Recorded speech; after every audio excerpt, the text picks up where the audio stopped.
Good afternoon, everyone, and thank you so much for being here today. I'm Karen Yarhimilo. I'm the Dean of the School of International and Public Affairs here at Columbia and the Adlai E. Stevenson Professor of International Relations. We have so many remarkable guests with us today, and before I begin, I'd just like to formally recognize a few members of our audience. Gina Raimondo, 40th U.S. Secretary of Commerce, is here with us today. Sarah Jacobs, Congresswoman representing the state of California. Laura Kavanaugh, New York City Fire Department Commissioner. We have Julie Menin, New York City Councilwoman. And I offer a special welcome to Her Royal Highness Mabel van Oranje, Princess of the Netherlands, who is also with us today. And I want to recognize Claire Shipman, our own Claire Shipman, co-chair of the Columbia Board of Trustees. And of course, Secretary Clinton. I will take every opportunity I have to recognize you, but we'll take more later to talk about that. So thank you all for being with us today. It is really hard to believe that we launched SIPA's Institute of Global Politics just 6 months ago. In that time, I would say, we've done more than some institutes do in years. And though, of course, that's not surprising, given who our leader is, as Secretary Clinton herself likes to say, if you want something done, ask a busy woman to do it. And I have. From our very first conversations about IGP, Hillary and I were aligned on a plan. We wanted to launch the Institute, then turn to one of the most important and most overlooked topics there is, the full and equal participation of women. We were determined to approach this not as an afterthought, but rather as a core focus of IGP. Now, when I became Dean of SIPA, we identified 5 pressing global challenges. Each of these challenges is a women's issue. When women are included in the peace process, agreements are more likely to be reached and to last. Geopolitical stability is a women's issue. From the Taliban's efforts to end girls' education in Afghanistan to abortion bans around the world and in states across the United States, attacks on women's rights are often early indicators of democratic backsliding. Democratic resilience is a women's issue. Women and girls are more likely to depend on natural resources and less likely to survive when natural disaster strikes. And at the same time, women are leading efforts to adapt and take action. Climate is a women's issue. Experts estimate that if we close the global gender gap in workforce participation, we could grow GDP by $28 trillion. Inclusive prosperity is a women's issue. 85% of women and girls around the world have experienced online harassment and abuse. Technology is a women's issue. Every global challenge is a women's issue, and addressing these challenges through that lens is an urgent imperative. We are launching IGP's Women's Initiative to do just that. The Women's Initiative will produce rigorous, actionable research and policy proposals around 4 thematic pillars: women's economic opportunities, women's health, women's safety and security, and women's leadership, democracy, and human rights, all in service of advancing women's full and equal participation. Because these issues affect not just women, but all of humanity, it isn't enough to think domestically or internationally. We need to leverage the same local to global approach we bring to all of our work here at IGP. Because these complex challenges demand collaboration, we're leveraging the convening power that we have here to bring together great minds to solve problems and share ideas. And because it's not enough to produce scholarship that gets talked about within university walls, we need to ensure data and evidence are translated into policy and practice. As you can imagine, launching an effort this ambitious takes a village, and I want to thank a few members of ours. First, President Emeritus Lee Bollinger for believing and supporting what IGP could become from the very beginning, and for appointing many women to positions of leadership at the university, including myself.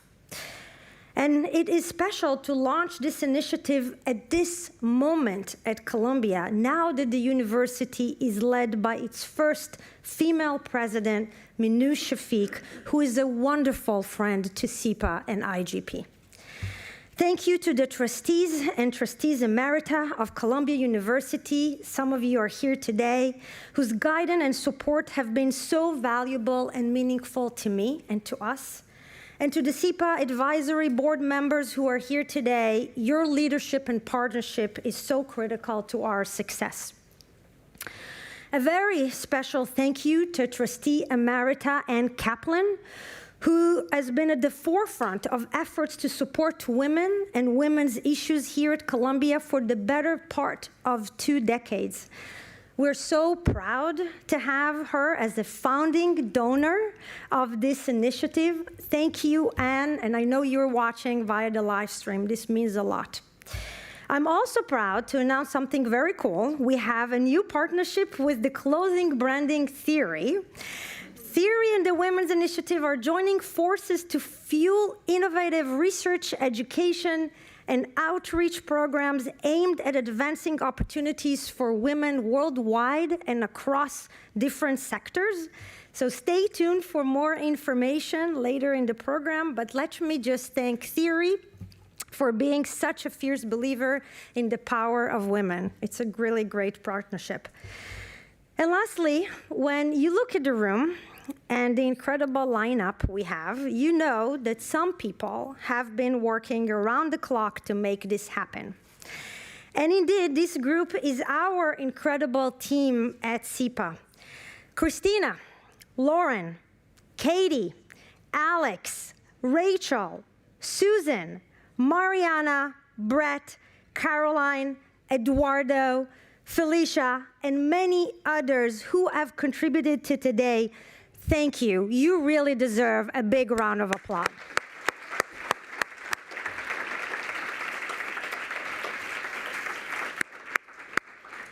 Now, if there is one person who embodies what it means to advocate for women's full and equal participation, it's, of course, Hillary Rodham Clinton.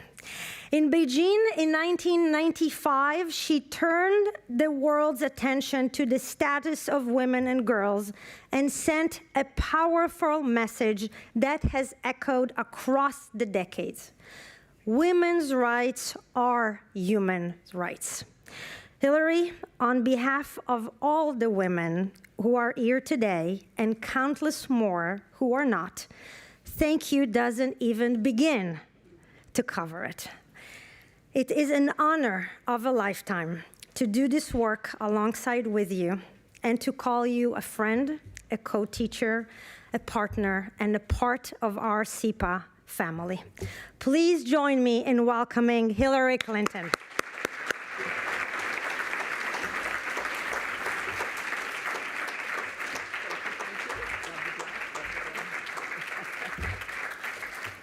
Thank you very much, Karen, and thanks to all of you for being here for this launch. It's a very exciting day here at IGP and SIPA and Columbia because we really believe that we are starting something that can have a lasting impact far beyond the walls of the university. But let me start by saying very clearly that simply embracing the concept of women's rights, let alone enshrining those rights in laws and constitutions, is not the same as achieving full equality. Rights are important, but they are nothing without the power to claim them. And again, especially in recent times, we have seen anger, hostility, sexism, and misogyny directed at women who have the audacity to seek power. Deep-seated biases are even harder to change than discriminatory laws. So it is no coincidence that while we have made progress in areas traditionally associated with women, such as healthcare and education, we have struggled to match that progress in the economy, politics and democracy, and national security. And I admit I find this frustrating because when I was in Beijing, as Karen has referenced, and declared that women's rights are human rights, my daughter Chelsea was 15 years old. And I very much wanted to raise her in a world where women were free and equal. Now she has grown up with a daughter and sons of her own. She's doing her own very important work to fight for justice and equality. And I still find myself reminding people that women's rights are human rights. I'd hoped that that would be old news by now. I still see women and girls bearing a disproportionate burden in almost every global crisis. And when the internet and social media gave us new ways to connect, they also gave rise to new ways to harass and threaten women. But when I find myself in moments of frustration or weariness, I like to look to women like the ones you will hear from today, and to be reminded of what we are fighting for and the power we have to make change. Women are not just victims of violence and equality. We are agents of peace and progress.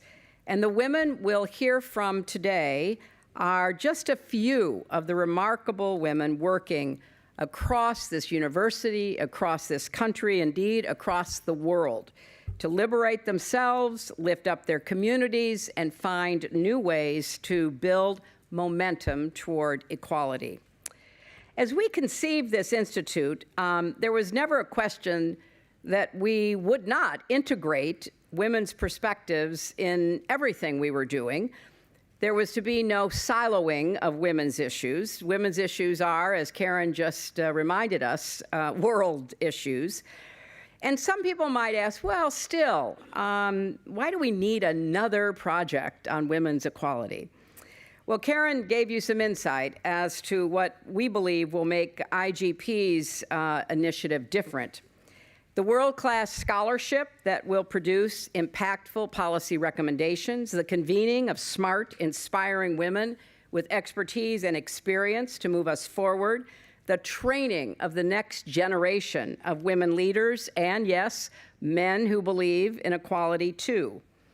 But the real answer is we need this IGP Women's Initiative because women are not free or equal yet. So we welcome you, and I am particularly pleased that Her Royal Highness Princess Mabel is here. She has been a great leader globally in women's inclusive economic prosperity. And we want this to be a global outreach, to learn what we can learn from anywhere and anybody across the world. So to get us started, please welcome Stacey Abrams, the Ronald W. Walters Endowed Chair for Race and Black Politics at Howard University, the former Georgia House Minority Leader candidate for governor, and IGP Carnegie Distinguished Fellow. Secretary Gina Raimondo, former governor of Rhode Island, the 40th Secretary of the Commerce Department, and a staunch advocate on behalf of women and economic prosperity. and our moderator, Professor Olatunde Johnson, Ruth Bader Ginsburg, 59, Professor of Law, Columbia Law School, and IGP affiliated faculty. These are just three of the extraordinary people we're going to hear from this afternoon. Please welcome them.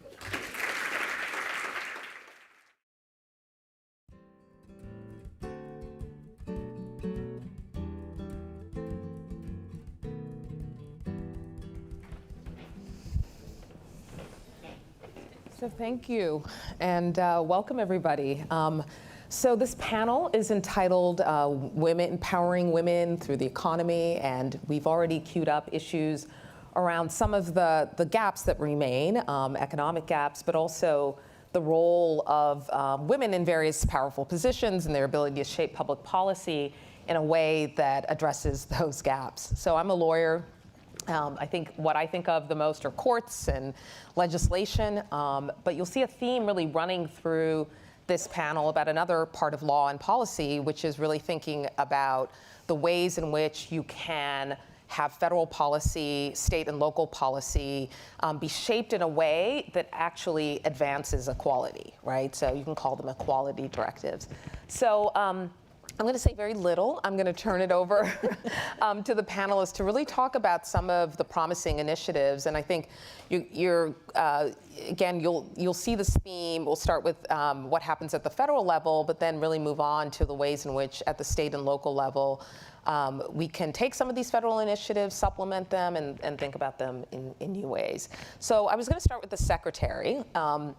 So since the beginning of the administration, there has really been a lot of new federal programs, and I'd say new money being poured into the economy through things like the Infrastructure Act, the CHIPS and Science Act.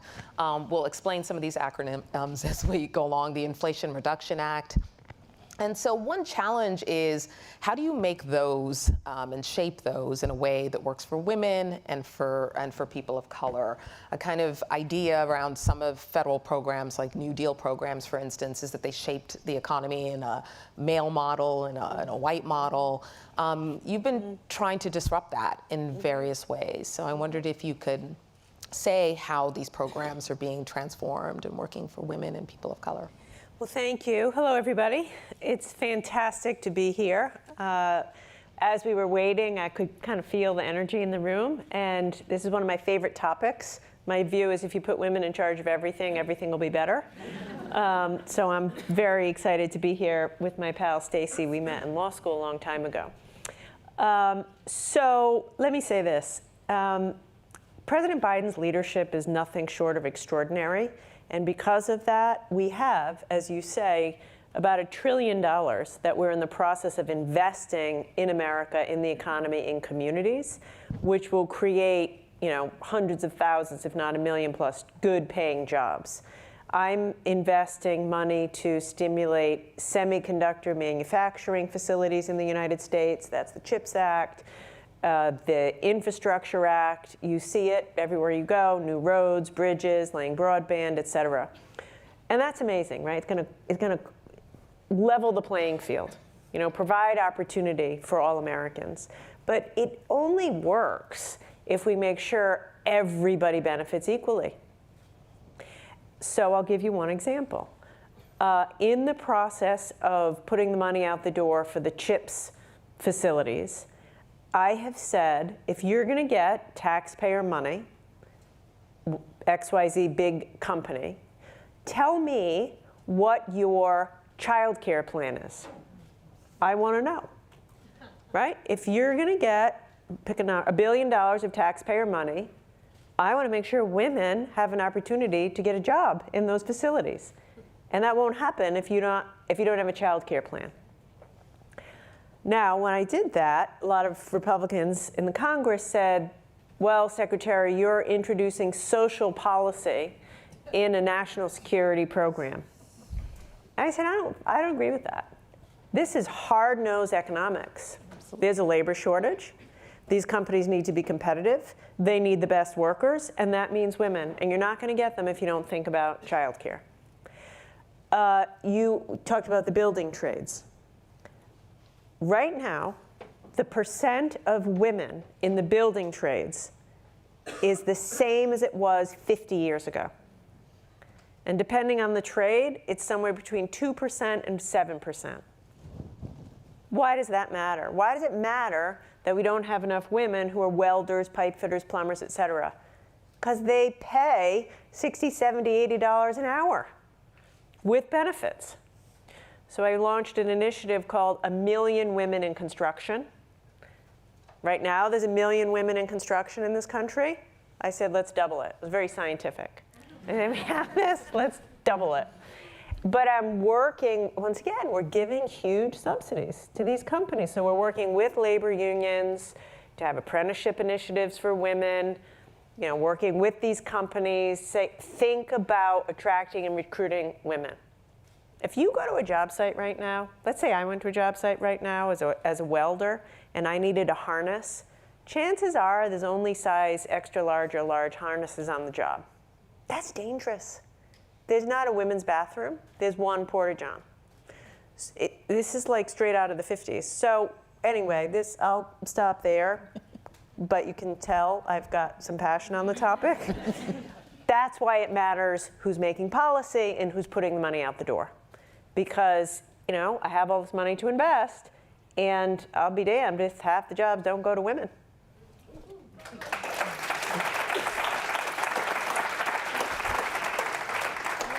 I think it's important to think about this as, if the money is going out the door, that it should be justified as at least half of it going to women. And if you don't do that through affirmative policy, I don't think it really gets done. I wanted to follow up, though, on more granularly what it looks like for change to happen in this direction. And I want to ask about the child care piece, but actually first, since the last thing you left with was the building trades, I mean, it's been a long-standing problem trying to diversify the construction trades. So on the gender front and even on race ethnicity, and there's some of the lowest participation rates. This surprises people.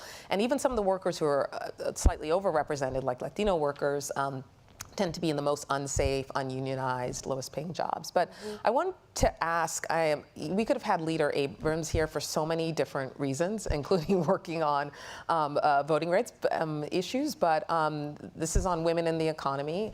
What are your thoughts in terms of the construction trades and EOC, and is there, you know, how do we actually make progress on that, given this recent EOC report that shows what the big gap is still in terms of employment? So I'm going to actually link it to something you said at the very beginning of this question, which is that it takes an affirmative, I'm going to be more specific, an affirmative action perhaps, but not to create too querulous a conversation. But what we're talking about is how we have the lived experience of diversity, equity, and inclusion. And it has become a bit of a pejorative. And I want to point to the secretary who just said, it is an economic issue. Since the inception of this country, we have had a series of movements that have been designed to guarantee that we diversify who gets access to the American dream and that they get included in participation. So when we think about we think about Reconstruction, you think about the civil rights movement, women's suffrage, the women's rights movement, LGBTQ+ movement, disability movement, Chicano movement, name a movement in the United States. It has all been about how do you get access to the American dream? And in getting that access, how do we make certain that we are diversifying participation?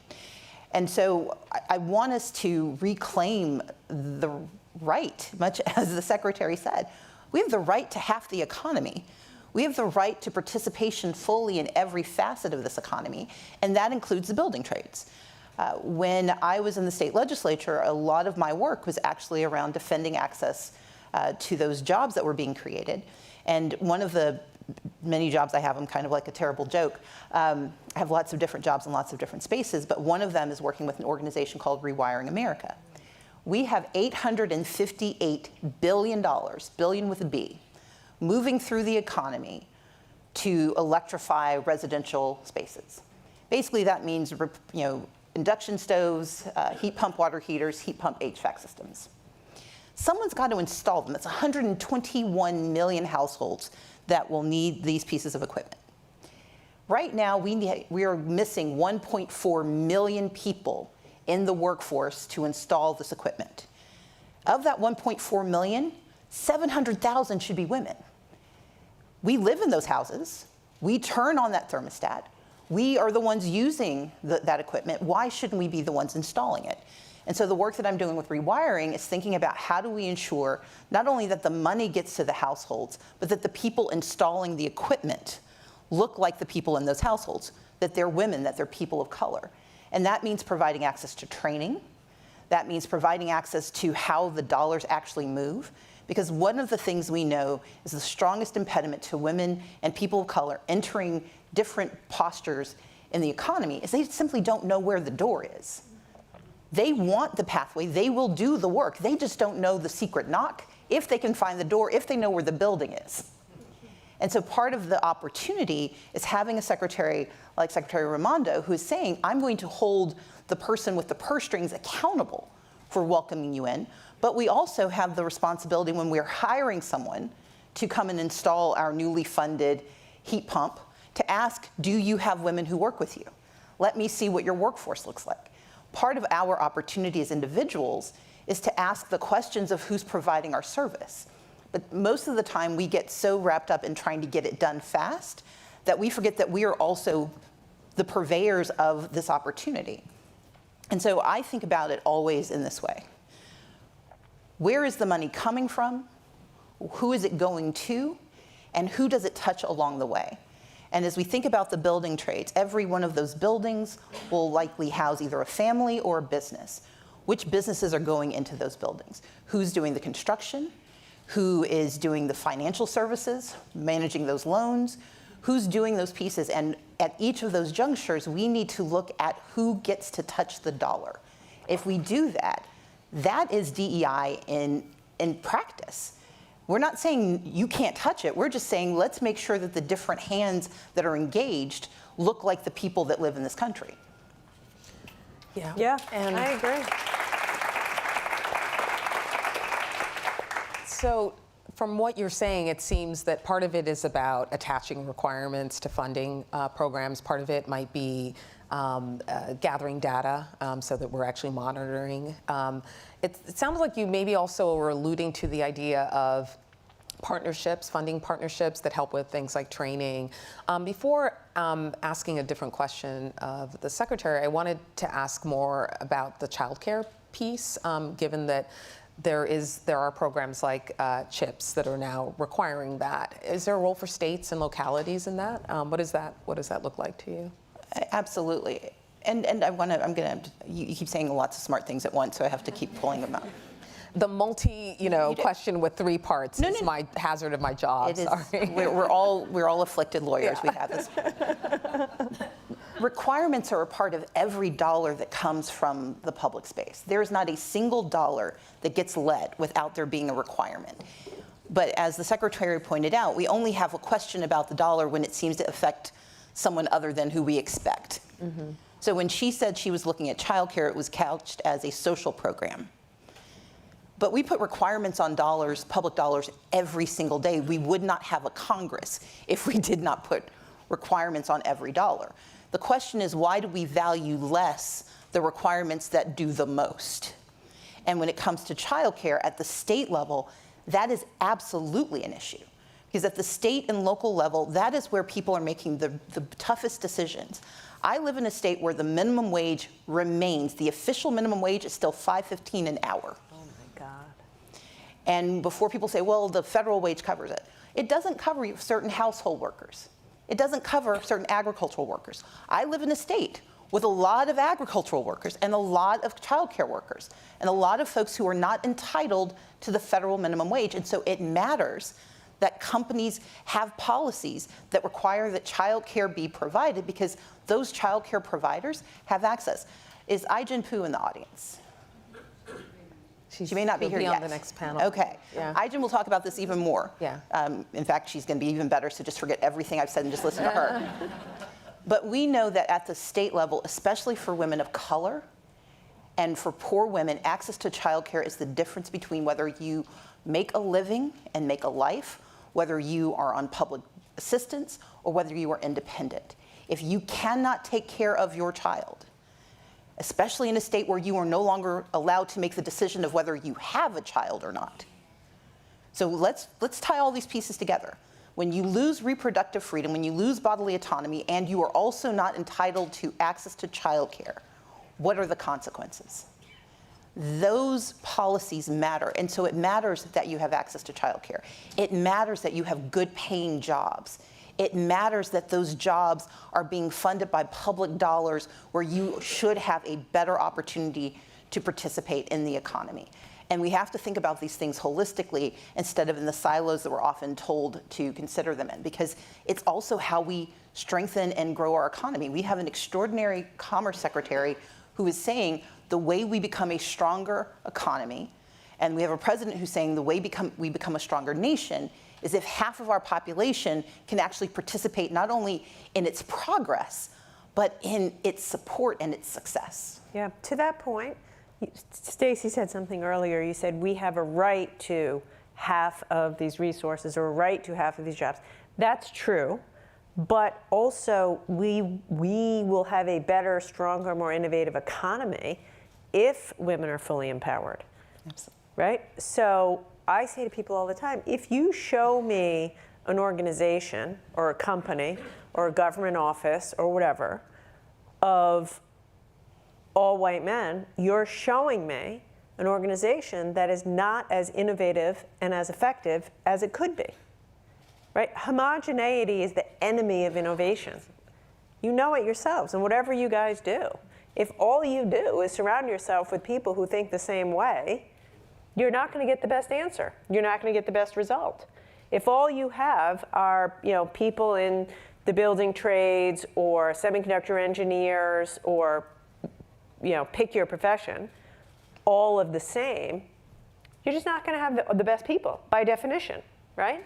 Not the best. So yes, we have a right. But honestly, I also think if we're going to continue to lead the world, Secretary Clinton was just talking about leading the world. And by the way, we are here because you led the way. Absolutely. If America going to lead the world, diversity is truly our strength, but only if we enable everybody to actually have a chance. Just like you said, where to go, how to get the job. If you talk about women, childcare, it's necessary. It's necessary.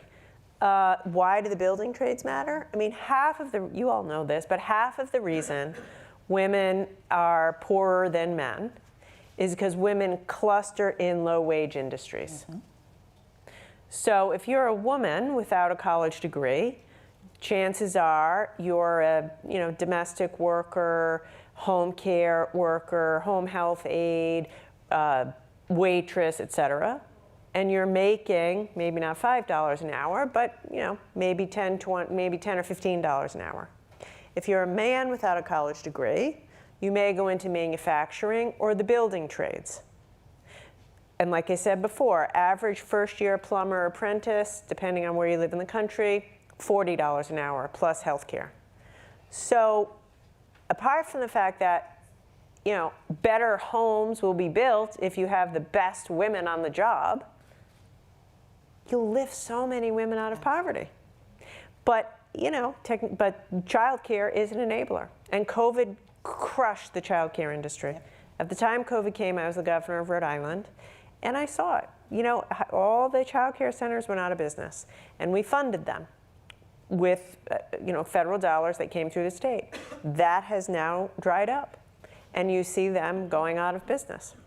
So it's these are just real investments, and it's a shame that it gets wrapped up in what is called a social program, because the truth of it is, that's just baloney, right? These are just like smart investments. If you were setting up a company or an industry or an institution, you would never say, I want to exclude half of the labor pool. Exactly. I want to exclude half of the brains or creative energy. You'd say, no, how do I figure out how to enable all of it?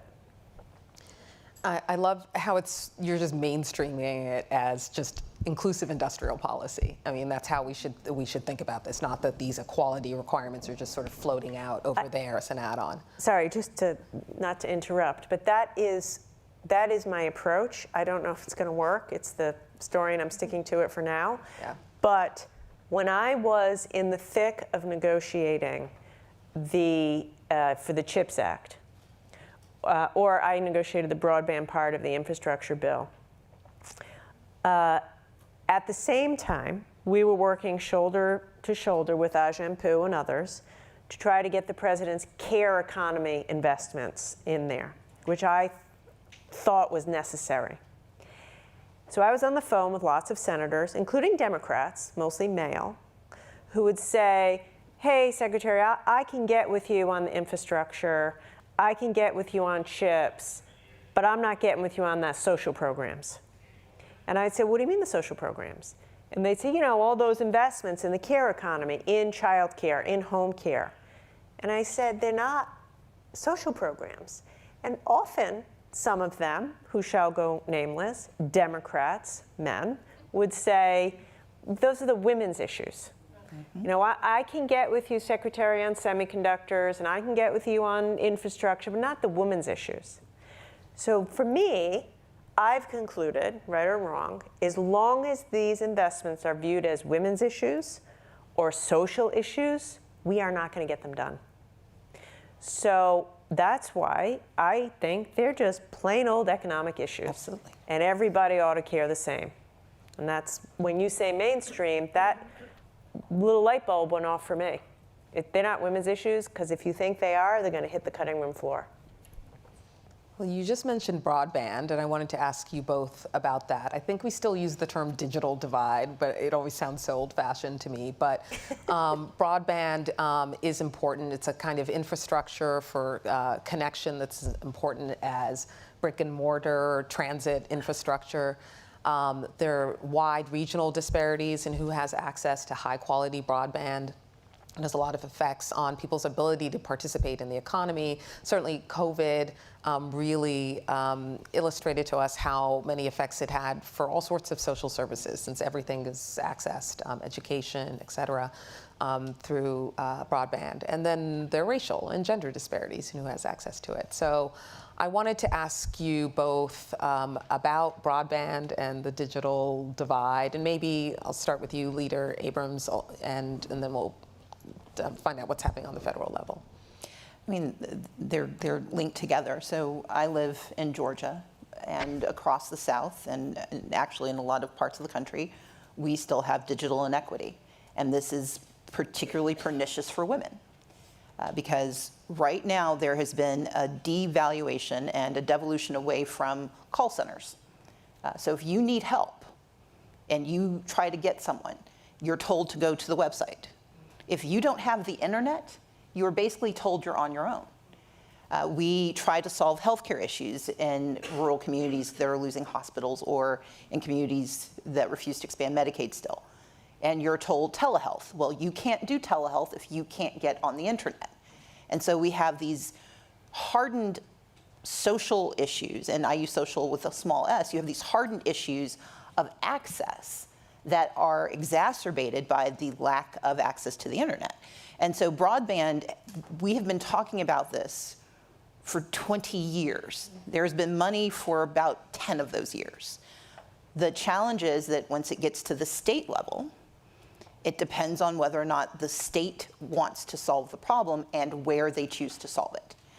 There is inequity in the distribution of dollars. There's an equity in the investment in community. And so we have to be incredibly intentional about following our public dollars all the way down. And right now what happens is we get a fantastic federal program, and I give such credit to the Biden administration and in every component of it, trying to do the best it can.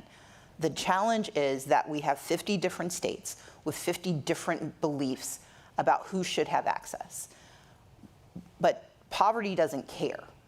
Being isolated doesn't care.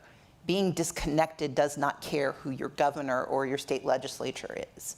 And so for me, the question of digital equity is a question of access. Let's talk about, if we want more women who are building semiconductors, more women who are in the building trades. Right now, you can, if you're in the right part of the country, you can possibly go to a center to learn. You can go through an apprenticeship program, but a lot of training is online. If you don't have access to online learning, you are disconnected from substantial components of the economy. And it becomes this horrific cycle where digital inequity basically it no longer paralyzes you, it actually forces you backwards. And so it becomes even more imperative that we do this work, that we close not just the digital divide, but that we acknowledge that digital inequity is dangerous for our country. And I'm going to turn it over to the person who knows a lot more about that. You can say why. Thank you. So first of all, for the students in here or anyone wondering what to do with a career or does it matter, can you make a difference by going into government? The answer is absolutely yes. And let me give you one concrete example, picking up on what Stacy just said. This is real for me right now. So in the infrastructure bill, the Commerce Department received just about $50 billion to invest with and through states to make sure every American has high-speed, affordable internet. So we're doing that now. And we have a big debate, which ultimately I will have to decide and solve this as one policy decision, which is what is affordable. You know, cable companies think $200 a month is affordable. I don't. Lots of people you talk to in the rural South in particular will say they have the internet now, they have satellite service, it's $150 a month, but during a storm or wind, it goes down. I don't think that's affordable. So I, right at this very moment, have lots of smart people, maybe some Columbia Law School grads, thinking through how do we define affordable that stands up in court, that is truly affordable, which, by the way, for some families is nothing per month, right? If it's a basic utility. So that's anyone who's interested to come work with me at the Commerce Department to solve these issues that helps bring people out of poverty. It matters to have great people who care. The way we're trying to do this is state by state. So I've set the program up so that every state, every governor has to show us a plan for their state. Because wiring everybody in Georgia is a different challenge than in, say, Rhode Island. In Rhode Island, where I'm from, technically everyone has the access to the internet because there's no really rural areas. It's just very expensive.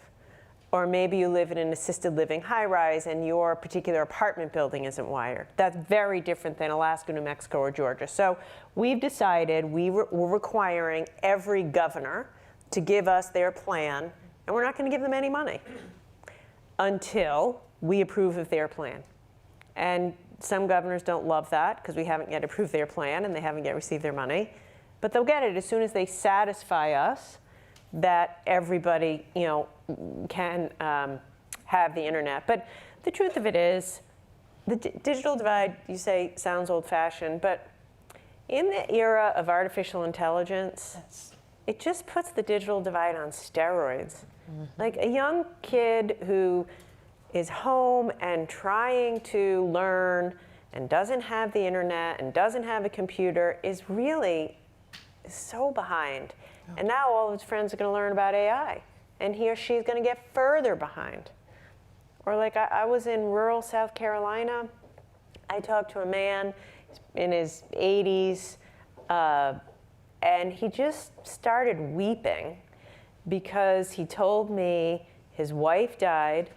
They lived in rural South Carolina. The closest hospital was an hour away. The doctor offered telehealth, but he didn't have the internet. So he didn't get telehealth, and she died. And I was there at a broadband event, and he said to me, please let everyone know about this. She should be alive.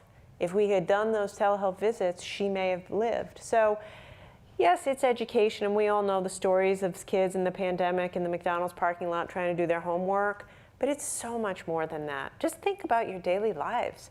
You probably can't get past breakfast without using the internet, right? Truthfully, everything.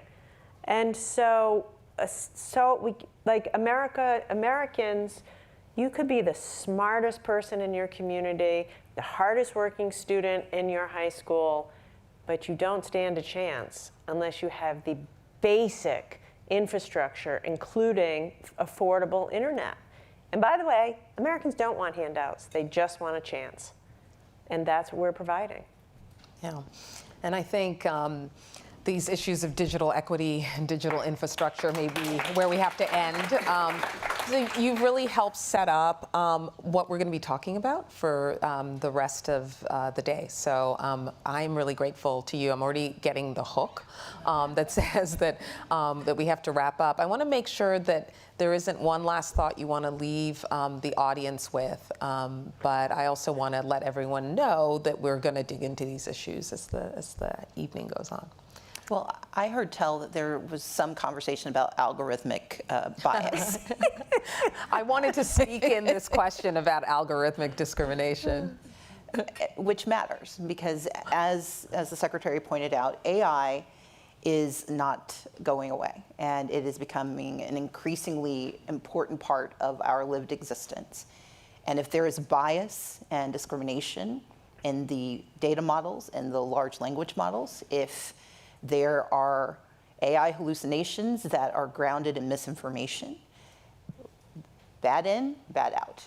Only it is a much more complicated bad out. And so for women in particular, and women of color especially, we have to also think about how are we connecting all of these conversations to what's to come. We should not be afraid of generative AI. We should not be afraid of artificial intelligence. But we should be aware and we should be wary. And when you are wary, you start to think about what could work, what doesn't work, what might work.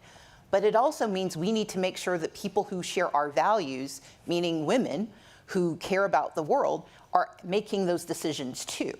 And right now, we don't know who is actually building this. But I'm willing to bet money I don't have that it's not women. And so we have to think about how are we also growing our capacity for this next generation. All of these are of a piece, and we cannot pretend, and this goes back to Secretary Clinton's point, these are human rights issues, these are economic issues, these are world issues. Women's issues touch everything, and we cannot presume that there is any facet of our lives where having women at the table making decisions and making the choice to do better doesn't change everything for us. Hear to that. I would simply say, and I think this every day, looking around the world today, for me, it is hard to escape the conclusion that the world would be a better place if more women were in charge. Leading countries, leading companies, leading AI companies, leading at the highest level of every profession. Like, it's not going well in many ways. And I do think if women were running more countries, companies, universities, institutions, it would be better. So as frustrating as this work can be, we have to stay in it. Not really because women deserve to be there, although we do. Because the world will be a much better place. More innovative, more fair, more humane, if we are there. And that's why, as long as we've been doing it, and some of us have been doing it longer than others, we have to stay committed. Because we owe it to one another and to our kids and our grandkids and the rest of the world to make sure women get their fair share of these leadership positions. Okay, well, with that, thank you. And thank you for translating your leadership into policy. Thank you.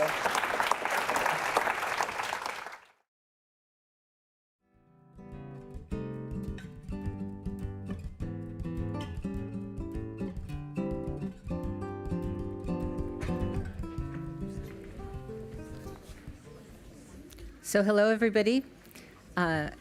It's exciting to be here. I'm Yasmin Argas. I direct the specialization in gender and public policy here at SIPA, and I'm a senior lecturer at SIPA.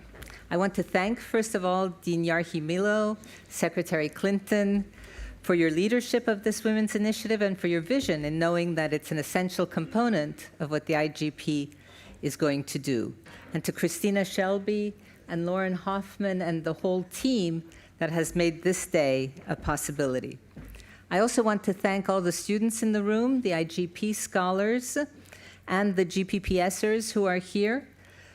that is the specializers in gender and public policy, for whom 2023-2024 marks our 10th anniversary, and that is and will be a cause for celebration in itself. But this launch is, for me, and I know for us all, a celebration of the schools and of the IGP's deep commitment, as we've heard, to gender equality, and of our collective recognition that equality does not come simply because we wish it, or because we know it is right, or even because we know it is our right. It comes, as we have heard, it will come when we have mobilized all our capacities and equality has become the norm rather than the exception, or to put it slightly differently and echoing what has been said, when once and for all, women's rights are human rights and human rights are women's rights, and that means that we will have gotten into the weeds of public policy, as we just heard. When she was still just a lawyer, Ruth Bader Ginsburg addressed her future colleagues on the Supreme Court, quoting an abolitionist of a century ago, 2 centuries ago, saying, "I ask no favor for my sex.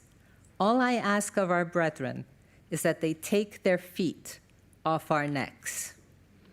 Our panelists, our extraordinary alumni, have asked for no favors as they have worked to remove those feet, often of lead, off all of our necks, and for that, I'm sure we are all grateful. Commitment to public service is, as Tocqueville said, a habit of the heart. Its successful pursuit is a matter of skill, resolve, vision, and, of course, daring. I like to think that SIPA breeds those qualities and that the Women's Initiative will help them to flourish. In a minute, I will turn the mic over to our own fearless Secretary, Hillary Rodham Clinton, who has paved the way in so many ways. But first, I'd like to briefly introduce our fearless alumni, Mayor Claudia Lopez, Commissioner Laura Kavanaugh, and Congresswoman Sarah Jacobs. Mayor Claudia Lopez became Bogota's first female and first lesbian mayor in the city's history in 2019. She emphasizes environmental, education, social equity, and anti-corruption agendas, and was a senator of the Republic of Colombia between 2014 and 2018, and vice presidential candidate in the 2018 presidential election for the Green Alliance Party. I'm going to skip over very distinguished biographies here, just to mention that currently she is an advanced leadership fellow at Harvard University. I'm going to introduce everybody all at once. And New York City Fire Commissioner Laura Kavanaugh oversees the day-to-day administration of the agency's 17,000 employees and wields a $2 billion budget. She has been a key leader in the agency's response to major incidents, including the Ebola outbreak of 2015 and the 2020 COVID-19 pandemic, which, as you all know, would try any administrator or political leader beyond anyone's capacities, which she has handled. Commissioner Kavanaugh directed the firefighter recruitment campaign to yield the most diverse applicant pool in department history. And Congresswoman Sarah Jacobs of California's 51st Congressional District is a member of the House Foreign Affairs Committee, where she also serves as ranking member of the Subcommittee on Africa. She is also a member of the House Armed Services Committee and sits on the committee's Quality of Life panel. She is the youngest member of the Democratic House leadership.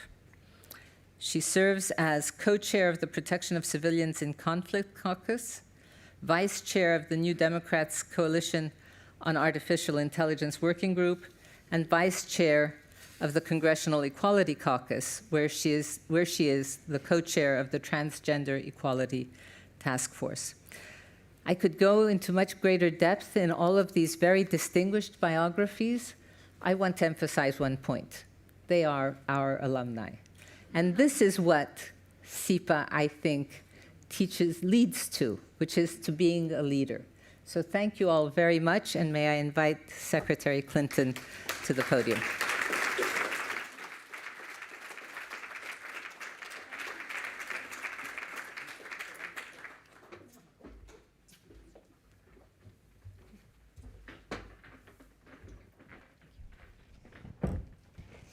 Thank you so much, Yasmin, for that introduction and for helping to teach and nurture students who become leaders here at SIPA over so many years. This is exciting for me because we have 3 extraordinary alums who happen to be women leaders in quite a variety of roles. And each of them is a trailblazer and a glass breaker. And I want to start, if I could, in asking what your experience here at SIPA contributed to your career choices, to the way that you lead and manage now, and any other lessons that you might have taken from that. Let me start with you, Commissioner. Sure. I should preface this by saying I was first deputy commissioner when I came back to SIPA, so I graduated only a couple years ago. I did it on the weekends and at night, and I did that because at the time I was in a role that was sort of like the chief operating officer, and when I got to the fire department, I really don't think I knew what I was getting into, trying to enact gender equality, frankly. I knew it would be hard. The fire workforce, for context, is 99% male, and that is an increase since I started there. So when I say male dominated, you know, we really mean that at the fire department, and I really thought, I need help. You know, I cannot do this alone. It is far bigger than I ever realized. And so I came here looking for that help. And I think what SIPA did for me was help me understand a lot of what you already heard up here, the structures of power. How much of it was about economics? How much of it was about the stories we tell about women and the way women are perceived as leaders, and frankly, the treatment of women online, which you've already mentioned. Actually, Nina, who I think is speaking later, was part of one of my papers that I wrote. Just that helping me to understand, not only to tackle this problem, do I need all this support and really need to change the structures of power, not just get a few great women there, but also, frankly, the way I was treated and the way I was felt was normal. It wasn't just me, I wasn't just doing something not quite right. This was the experience of being a woman in a place like that, and it gave me some solace every day when I got to work. I think that's really important, and I hope that we transcribe that and pass it out to students, because you said 2 things. I mean, understanding the structure of power and how things work and how you can intervene and impact how things work, but also that you're not alone. I mean, leadership at the levels that these 3 women find themselves can be a very lonely experience. And I think there's a great book that Claire Shipman and her co-author wrote about women's power that goes chapter and verse about how difficult that is. So those are 2 really important points, Laura. Mayor, how about for you? What was your SIPA experience like in terms of your political career and your continued growth in leadership and impact? Well, thank you so much for the invitation. It's always glad to be back home. Well, I came here when I was 30 years old, and now 53. I have to say the first year was very tough because I came in January that year to start studying English first. I never studied in a bilingual school back home in Bogota, Colombia. So I had to study English first. Then I was fortunate enough to get the scholarship, the IDB scholarship. And I was successfully admitted to SIPA.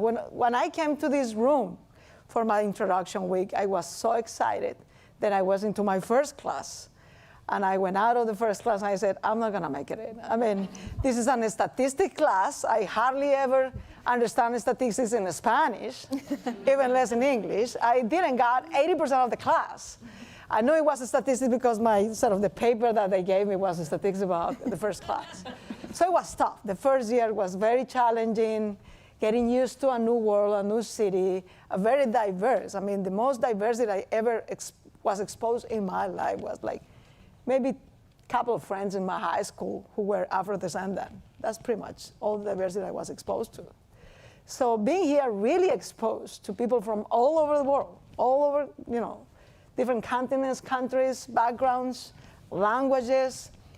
So yes, the school was amazing, but the interaction with all the people outside classes, the networking, the level, the conversations, the meetings, the food you can share. I mean, it's just amazing. It's a great experience. So that level of diversity was incredibly helpful.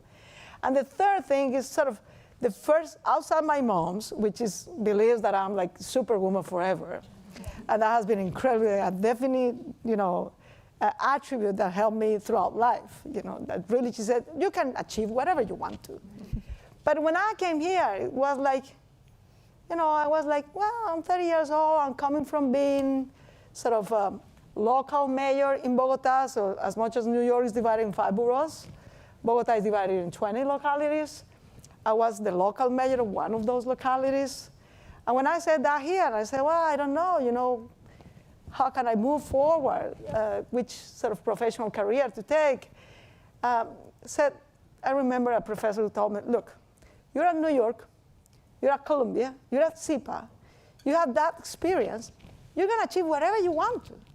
You just have to believe it, period. Look at you. A year ago, you barely couldn't speak English.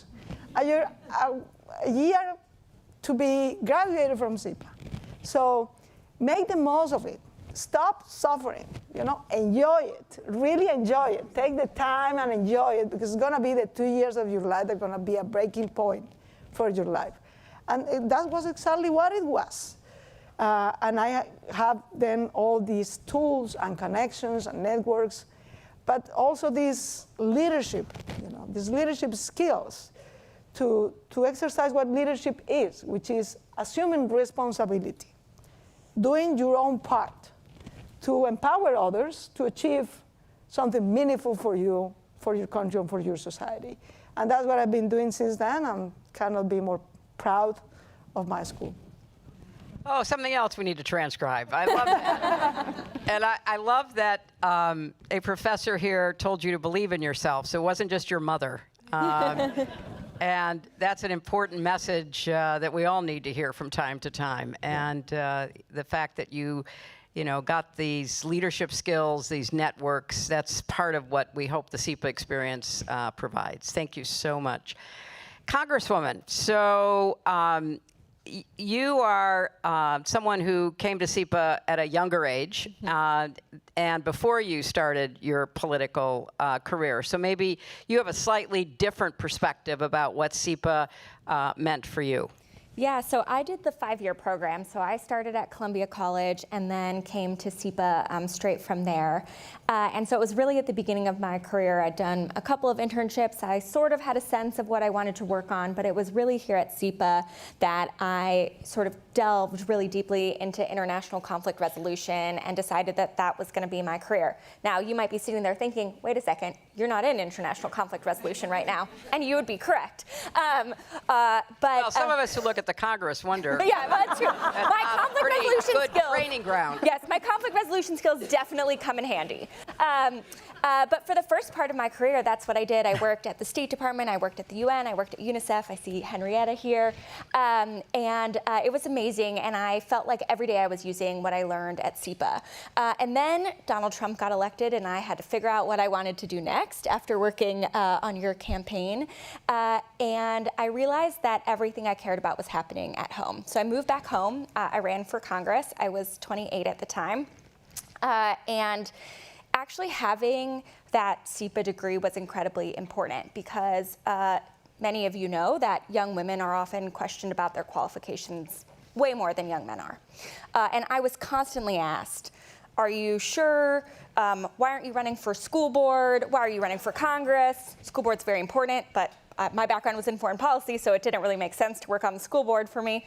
And being able to say, no, actually, I went to SIPA. I have a master's degree in these issues. No, actually, the talking points you're hearing the other candidates use are some I helped write for Secretary Clinton when she was running for president. Like, I am qualified. It was incredibly important. And now, while I'm in Congress, I find there are two sets of problems, right? There's the problems we actually all know the answer to, we just don't have the political will to do them. And those are incredibly frustrating. But we also have these challenges that even if we want to solve them, we don't know how. We don't have all the answers.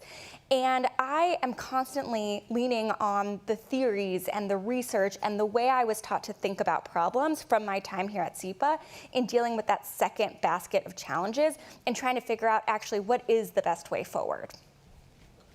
Okay, transcribe that too. I mean, I don't know. I think this ought to go into all of the recruitment materials because honestly, hearing from these three leaders just reminds me of how important it is that we keep the connection between what people are doing out in the so-called real world and what we do here at SEPA and Columbia, and make sure that we make that connection as strong and fluid as we possibly can.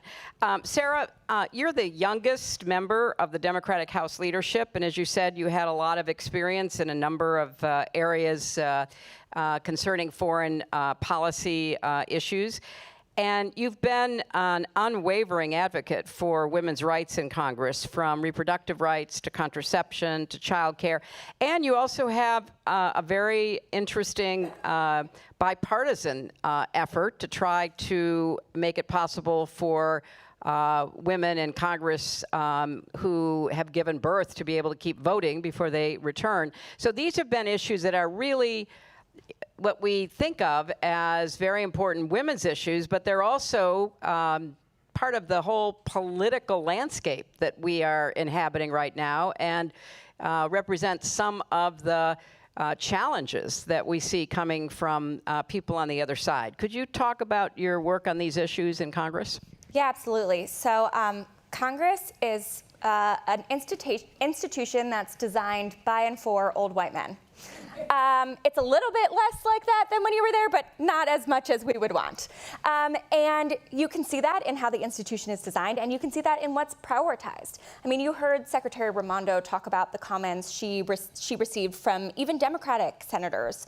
I received the exact same comments when we were trying to push for child care in Build Back Better. Oh, that's a woman's issue. Oh, well, I don't understand why they don't just have an aunt down the street who can help take care of the kids. I'm like, that's just not how it works anymore. The aunt's probably still working. So, I think it's really important that we have more women, and in particular more young women, at the table, because the issues that we're facing are different, and that matters in the big fights we're having right now around reproductive health care. And it also matters in the areas that we can find common ground, actually, and actually get things done. In my first term in Congress, the Dobbs decision came down. Which took away the right to abortion for people across this country. And I remember getting phone calls, texts from my friends, from my peers, asking about their period tracking apps. There was a big movement on TikTok around period tracking apps to delete your app. And I started talking to some of my colleagues about it. And first of all, I had to explain to many of my male colleagues, even Democrats, that yes, people track their periods, and yes, there are apps that help you do that. And that this post-Roe era is going to look a lot different than the pre-Roe era, because we now have this digital surveillance system in place that we are seeing states use to target people who are seeking abortions and those trying to help them. And we're already seeing that data being used. We're seeing private Facebook messages being used.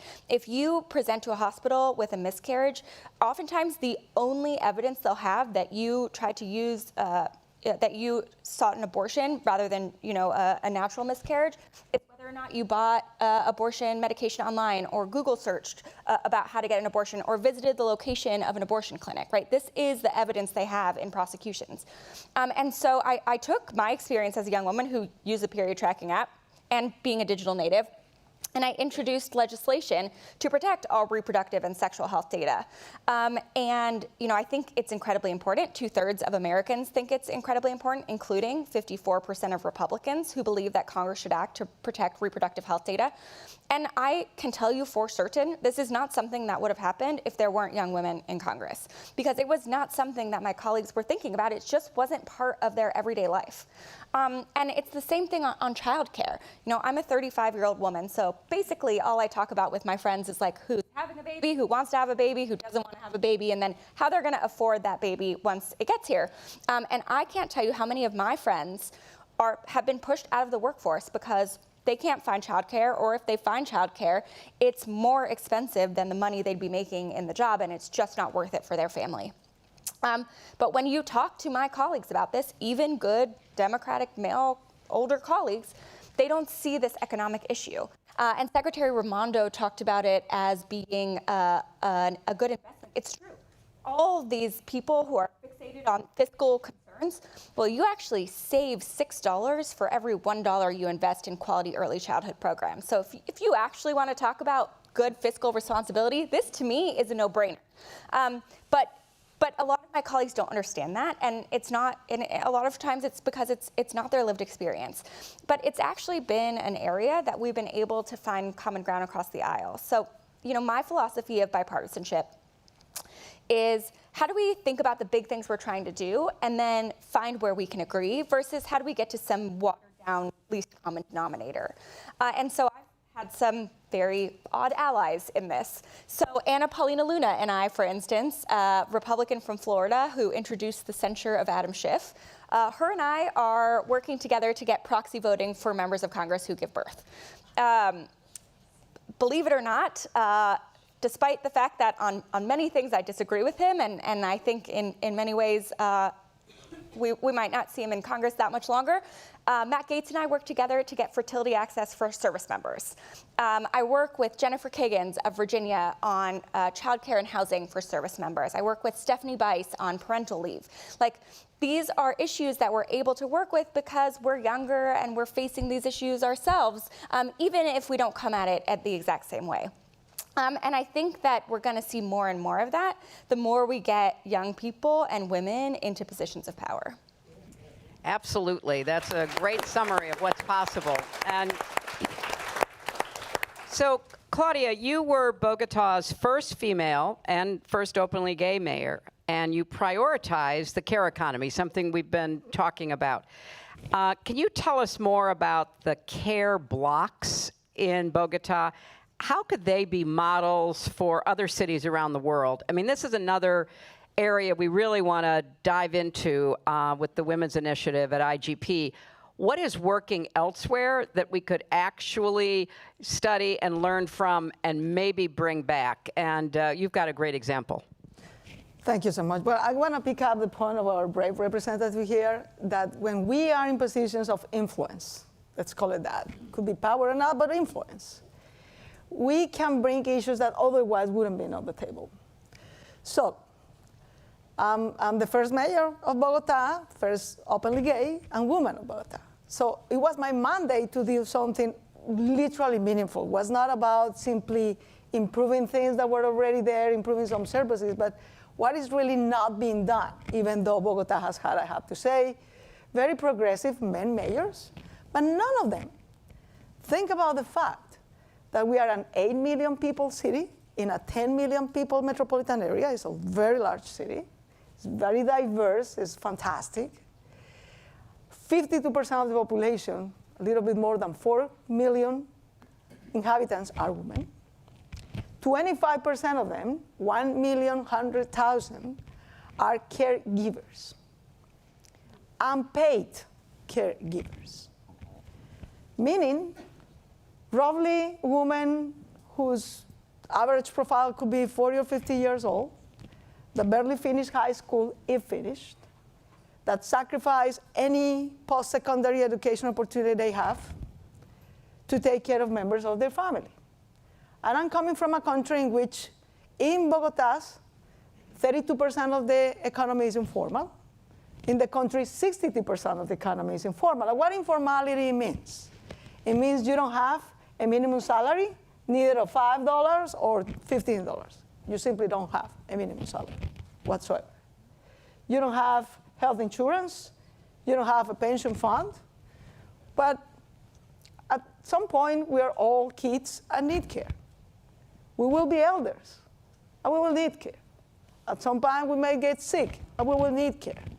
If you don't have a minimum salary, a pension fund, and a health insurance, who provides that care? Women. Unpaid care work done by women is the actual social security of half of our society in Latin America, because this could be the same story in Brazil or in Peru or in Chile. And that's simply that this is absolutely unfair. The level of overburden, of exclusion, of injustice that is taken upon women is simply unbearable for them. But it's, as the former secretary was saying here, is not only unfair with them, it's unproductive for us as a society. Keeping half of the population out of the labor force, out of the innovation, out of the tax base economy, that's simply absurd. But because many women Congress members, like back in roughly 15 years ago, led by Cecilia Lopez, a former senator from the Liberal Party in my country, and they unite forces they create, first of all, the Woman Caucus in Congress from all the parties. And they started with this issue of the care economy. And they approved a law by which the Colombian government, national government, has to measure every year how much of the economy is the unpaid care work that women does. So we know now for sure that the largest economic sector in Colombia's economy is the economy of care, which accounts for 21% of Colombia's GDP. We know for sure that the economy of care accounts for 13% of Bogota's GDP. So what we did in the care blocks is I said, well, guess what? I'm going to be mayor. I'm not president yet. So I cannot set up a social security system or do that change at the national level where it could be done. That's, for example, when Uruguay, which is the best example of a care economy and a care system, was done in Uruguay at the national level as a national policy. So I'm just going to be mayor. What can I do? I'm in charge of all the social services of the city. I deal with the COVID-19 pandemic because I am the health authority of the city. I deal with kids at school every day because I am the education authority at the high school level in the city. So what I do have is social infrastructure, spread all around the city, especially in the poorest neighborhoods of the cities where the best social infrastructure is located. That infrastructure is underused. There is closed from 5 on. There is closed in weekends. What if we can break the silos? These belong to the health secretary. These belong to the education secretary. No, these belong to the city and to the women, regardless where they are. And add services that can relieve women from 8 hours a week or more of unpaid care work. So to be able to do that, you have to reuse all this infrastructure to provide 3 kinds of services. First of all, to provide services for care receivers. Because you can offer that woman, Maria Esperanza, 45 years old, you can offer her a scholarship in SIPA. If you don't take care of their family members that they love, they won't care. They won't take it. So we care for them. And in the same infrastructure, we offer opportunities for the free time we're offering to that woman. Free laundry services, free education services, free training, free opportunities to be involved in a new job, maybe in a new business. All those services exclusively for women to relieve them from the overburden are offered in the care blocks. And the third service we realized, talking to these women, that we have to offer is cultural transformation. Because this is not only a structural economic problem, a structural social problem, it's a structural cultural problem. It's because of machismo, it's because of patriarchalism that we are granted these roles and having these conversations that we still have to have. So we call the male members of their families and we invite them to the care blocks and said, men of this world, you're welcome to learn to care. You can learn. This is not something that we have in the DNA. We just learn it. You know, if you don't know how to do the laundry of your home, we can teach you.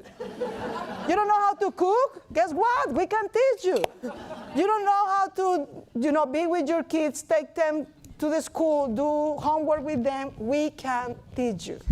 We all can learn to care, and if we redistribute this work among us, we will not only be helping women, reducing their poverty, empowering their opportunities, having a more inclusive democracy and more inclusive economy, but also you will be happier.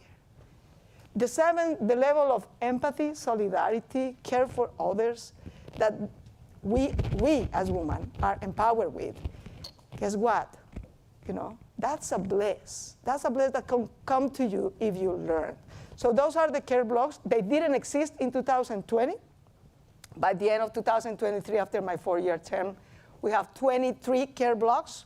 We serve 500,000 women and members of their families, and we were awarded the prize as the best worldwide cities social innovation of the world. Congratulations, Claudia. Wow.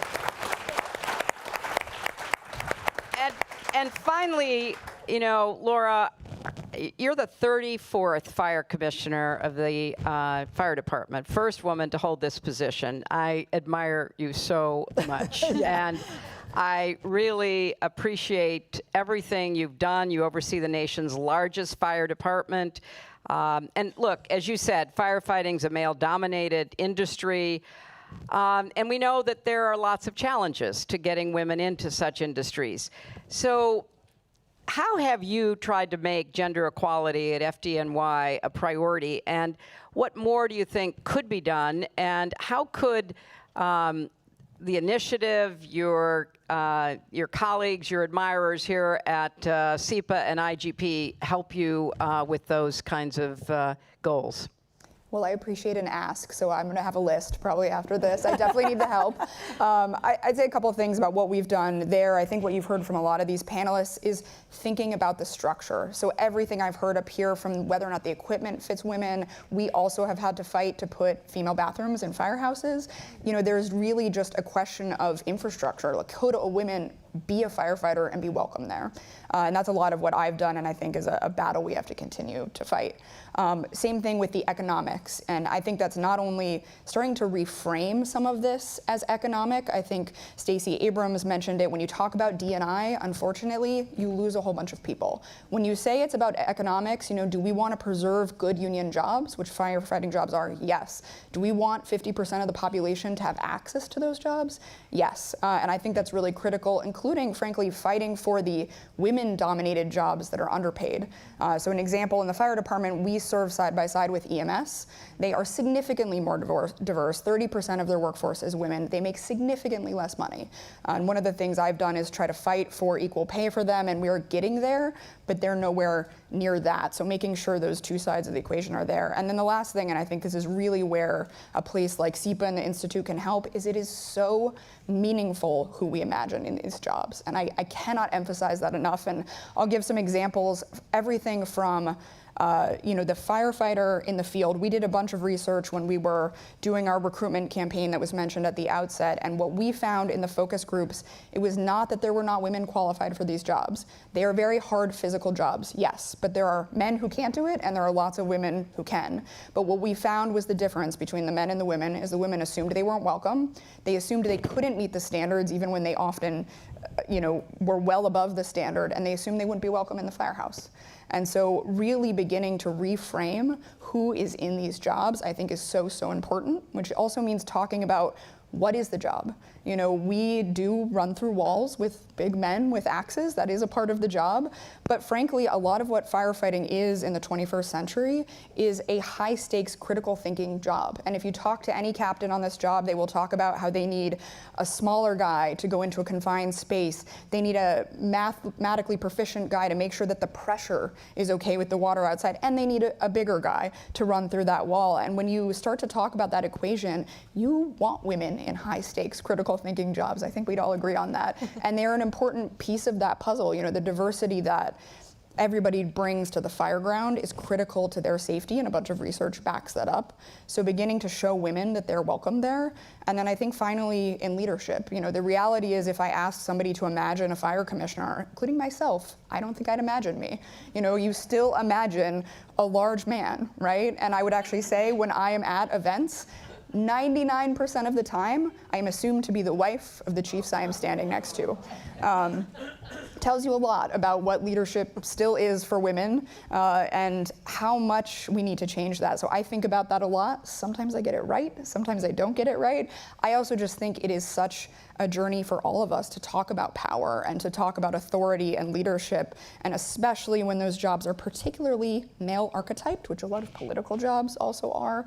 I think it's really, really important that we can start to not only show different people in that job, but also to really break down leadership and talk about, why is being soft-spoken okay if you also are really diplomatic, and that's what's needed, right? That it's not always just about, a loud voice in a room.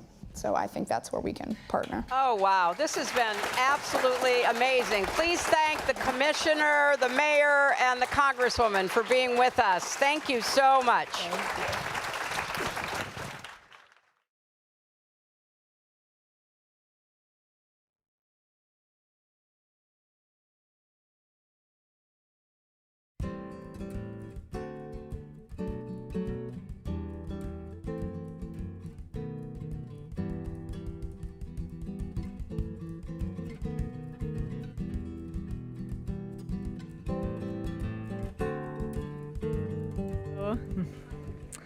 Hi, everyone. It's such a pleasure to be here with you today. It's really an incredible privilege. It's been such an inspiring session so far. My name is Serena Peck. I am the Chief Administrative Officer and General Counsel of Fast Retailing US.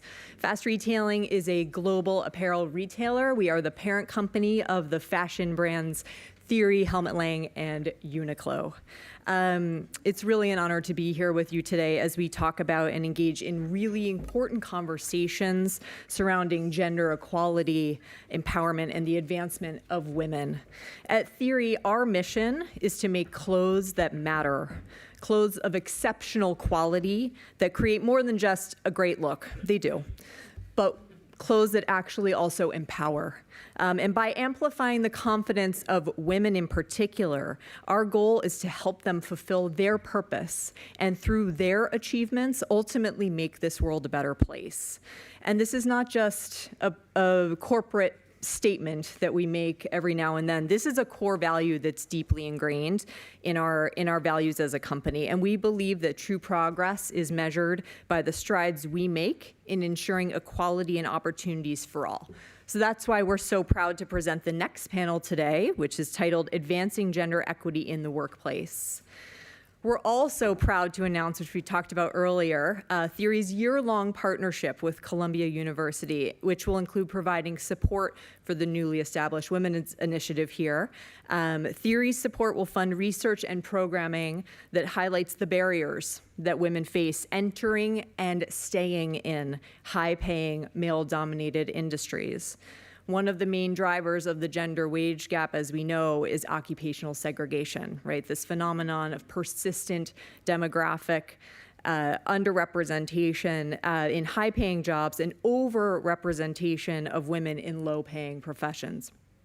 IGP and Theory are planning to host roundtable discussions under the banner of #TheoryPowerLunch to highlight these critical issues impacting women's economic security. And through these roundtable lunches, we will create a catalyst for elevating cross-generational female voices and fostering dialogue on women's empowerment. Now at Theory and Fast Retailing, we've spearheaded a number of important initiatives aimed at advancing women within our own organization, from our commitment to achieving 50% or more of women in leadership roles, to creating networking and mentoring opportunities for women to ensure that they have clear paths to grow. But one initiative that I'm particularly proud of that has come up so much today is our industry-leading childcare benefit that we offer to our own employees. And through this child care stipend, we empower our team members to thrive both personally and professionally, paving the way for a more equitable future. So we've had the great honor of working on this initiative directly with Reshma Sojani, who you'll see here in a minute. She'll be speaking on the next panel, and her organization, Moms First. We've been working with them to amplify the message that supporting working mothers and parents is not just a matter of policy. It's a moral imperative, and as we heard today, it's an economic issue. So through initiatives like this, we're not only investing in the well-being of mothers, but also the next generation of leaders, innovators, and change makers. So in our next panel discussion today, we will have the opportunity to learn from a number of inspiring individuals who are directly impacting change in advancing gender equity in the workplace. So let me introduce them. They have very impressive bios, and I'm going to read abbreviated versions of them, but it will still be a little bit long, but it's okay, bear with me. Okay, Alex Hertel Fernandez. Alex is an associate professor of international and public affairs at Columbia, an IGP faculty advisory board member, and vice dean for curriculum instruction at SIPA. Alex is also the co-director of Columbia's Labor Lab. He recently returned to Columbia after serving in the Biden-Harris administration in the U.S. Department of Labor and the White House Office of Information and Regulatory Affairs. Ai-jen Poo, whose name came up earlier, we were looking for you in a previous conversation, is a next-generation labor leader, award-winning organizer, author, and leading voice in the women's movement. She is president of the National Domestic Workers Alliance, director of Caring Across Generations, co-founder of Supermajority, and trustee of the Ford Foundation. Ai-jen is a nationally recognized expert on elder and family care, the future of work, gender equality, immigration, narrative change, and grassroots organizing. Reshma, the aforementioned Reshma Sojani, is a leading activist and the founder of Girls Who Code and Moms First, formerly known as Marshall Plan for Moms. She has spent more than a decade working to fight for women and girls' economic empowerment, working to close the gender gap, and most recently advocating for policies to support moms impacted by the COVID pandemic. Adina Sterling is the Catherine W. Phillips Associate Professor of Business at Columbia Business School. Adina's research advances an understanding of how inequality persists in labor markets and workplaces despite the efforts of many leaders to create fair and equitable organizations. In 2018, Adina founded the Equity by Design Lab while she was at Stanford University. And finally, our moderator today, Claire Shipman, Columbia graduate, a journalist, an author, and public speaker. She's also co-chair of Columbia University's Board of Trustees, an expert on confidence and women's leadership. She's written 4 New York Times best-selling books, The Confidence Code for Girls, Living the Confidence Code, and Womenomics, and she has a new book coming out in June, focused on women and power, called The Power Code, and her co-author on all 5 of these books has been Katty Kay from BBC. So I now have the privilege of handing over the stage to our distinguished panelists who work day in and day out to create a more inclusive and equitable future. So please join me to welcome them. Thank you.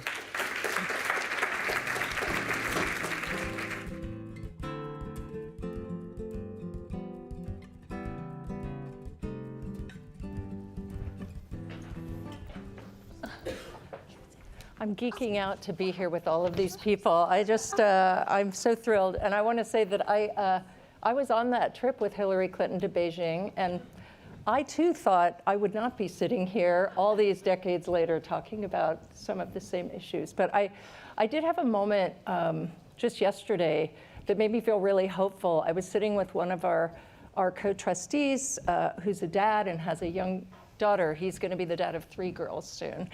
And he has a 4-year-old. And he said to me, Claire, I'm looking at the world and it seems so unequal for my daughter. And he was so worried about it. I thought, yeah, that's what I've been thinking. That's what you've been thinking. But it was so nice to hear this young dad thinking the same thing. So we're, on the journey together. Thank you all. Reshma, I want to start with you. The pandemic put this light on women and work and the burdens that women often have, taking care of kids and working, all of that. We saw it all. We saw dads trying to pitch in, and they saw how hard it was. And I think a lot of us thought, oh, okay, well, now everybody really knows, so it's all going to change. And in fact, it hasn't. It's gotten harder in a lot of ways for women. I mean, what do you think are the biggest issues affecting working moms, especially right now? Yeah, I mean, I think it got sadder, right? Because you're like, this isn't my personal failure, this is society's failure, and everyone can see it now, and you're still not passing the bill that you need to pass, making the legislation happen. Look, I mean, I found myself in 2020 on top of the world. Girls Who Code had a Super Bowl ad. I had raised $100 million, taught 500,000 girls to code. We had taught more girls than any other organization, county, state, parish, you name it. I was having my second child after 10 years of fertility. Sai was born on January 25th and the world shut down on March 10th. And I found myself, like many working moms, having to homeschool my 6-year-old, take care of a newborn, and make sure that my nonprofit, Girls Who Code, didn't get shut down. Because when pandemics hit or crises hit, the first resources to go are to women and girls. And what I saw during that time just opened my eyes up forever. You know, half the girls we teach at Girls Who Code are under the poverty line, are Black and brown. And so many of them were on their way to major in computer science, but their mothers were essential workers. So instead of going off to college, they had to stay home and take care of their siblings. So you saw how living in a country that has a broken structure of care creates this generational cycle of poverty that women, and women of color in particular, can never get out of. And what I mean by that, right, is the United States is the only industrialized nation that doesn't have paid leave, right? 1 in 4 women go back to work 2 weeks after having a baby. The United States is the wealthiest nation that puts the least amount of money in childcare. 40% of parents are in debt because of the cost of childcare. And the third thing is that, you know, we have pay equity. We love to talk about pay equity like it's about gender inequity. It's about inequity in terms of who's doing the care work. For dads, like we were just talking about, for every child they have, they make 6% more on their salary. We lose 4% for every single kid. But for far too long, we've been saying to women that the problem is you. The reason why, you know, we don't have equality in the United States is because, you don't have enough confidence, or you haven't leaned in harder, or you didn't take that coding class, or you didn't color code your calendar, right? We're not the problem. We've never been the problem. The problem has always been the structure. We've always been set up to fail by the fact that the school day is 8:30 to 3 and the work day is 9 to 5, set up to fail. Right when you wake up in the morning before you've even had a cup of coffee. And so I realized that I've been trying to fix the wrong thing. That even if I taught millions of girls to code, if I didn't help their mothers, I had not solved anything. And by God's grace and the grace of my mentor, Hillary Clinton, who encouraged me to start an organization I did not want to start because the first one almost killed me, I decided to launch Moms First with the very simple objective of doing 3 things: passing childcare, passing paid leave, and closing the pay gap. And the way that we've approached the problem, because there's been so many incredible people like IGen who've been working on this for so long, and we really kind of asked ourselves, well, what can we do to add to getting there a little bit faster? And the first thing was, and Serena touched on this, is that this is not a personal problem. This is not a personal failure. It is an economic issue. Women cannot work if they don't have childcare, and quite frankly, most women work to work. And so, if again, 50% of Americans live in childcare deserts, right, or the vast majority of us are in debt because we can't pay for kinder care, there's a problem. And so while we're waiting for a bunch of men in Washington to finally get it together, businesses have an opportunity to stand up, especially in moments of tight labor markets where we're losing out on the most talented workers because of our failure to solve this problem. So in the past 2 years, we have over 130 companies that are part of our National Business Coalition. Can you believe it, Hillary, when we started talking about this? We have gotten hundreds of thousands of women, in particular low-income women, like women who work at fast retailing, childcare subsidies. And we've shifted the conversation that this is about economics. And we had a conversation at WEF for the very first time, bringing childcare to the center stage. The second thing is we've built the largest movement of moms that are not partisan. We have 1.3 million members that are part of Moms First. 40% of them live in Republican districts. So last week when they took away our right to IVF in Alabama, we raised a fuss, right? And we're going to continue to make sure that this is not something that is about Democrats or Republicans, but it's about being a mom. It's about being a caretaker. And the third thing is we're infusing innovation to this, which I know we're going to talk about later on, and using tools like paidleave.ai that we built in partnership with OpenAI to start seeing this issue again as an economic issue and thinking about it in economic terms. But I am actually quite hopeful, because I think we've had enough. I think we have finally had enough, and they've gone too far. And the pandemic was such a blessing because I realized, man, it's not that I had married the wrong person, right? It's not that like I was just a failure and everybody on Instagram was succeeding. I realized that, and I think all of us realized that we had been focused on the wrong things and that we have a shot to really fundamentally change it. Thank you. I like your optimism. Jen, I have so many questions for you. So I love that, you know, turning to the economics of it, that seems critical. And unpaid caregiving does fall predominantly to women, right? And not just for kids, right? It's taking care of all the people in our lives who need it. That's right. And I think, but I go back and forth between, right, we need to quantify that, right? The very fact that it's not quantified at all, right? That contribution to the economy is a problem. But there's also a values argument that Mayor Lopez was making, which is just that, okay, the reality is that's kind of great stuff in life, right? And how do we get men to value that as much as we do, right? And that's not only an economic argument. And I guess finally, I would ask, you know, what in terms of state government, local government, federal government, like what could we be thinking about that would push any of this along? Great questions. And I'm actually just going to pick up where Reshma left off and just say that this is a really hopeful time because we have so much momentum and we are starting to measure. In fact, Pivotal Ventures and McKinsey valued the US care economy at about $648 billion per year of economic activity in the US, which is more than the entire pharmaceutical industry, to give you a sense of scale.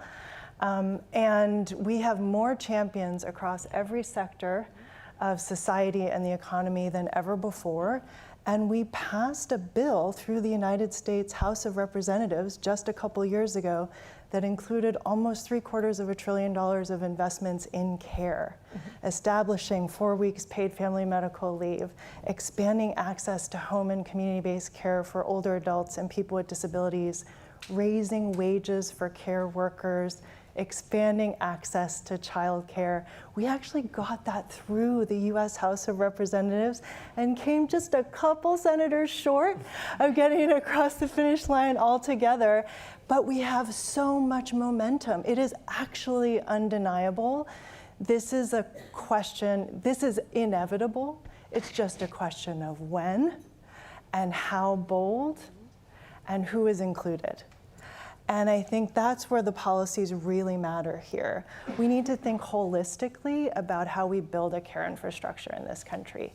Because really the users of these programs are intergenerational family units and communities.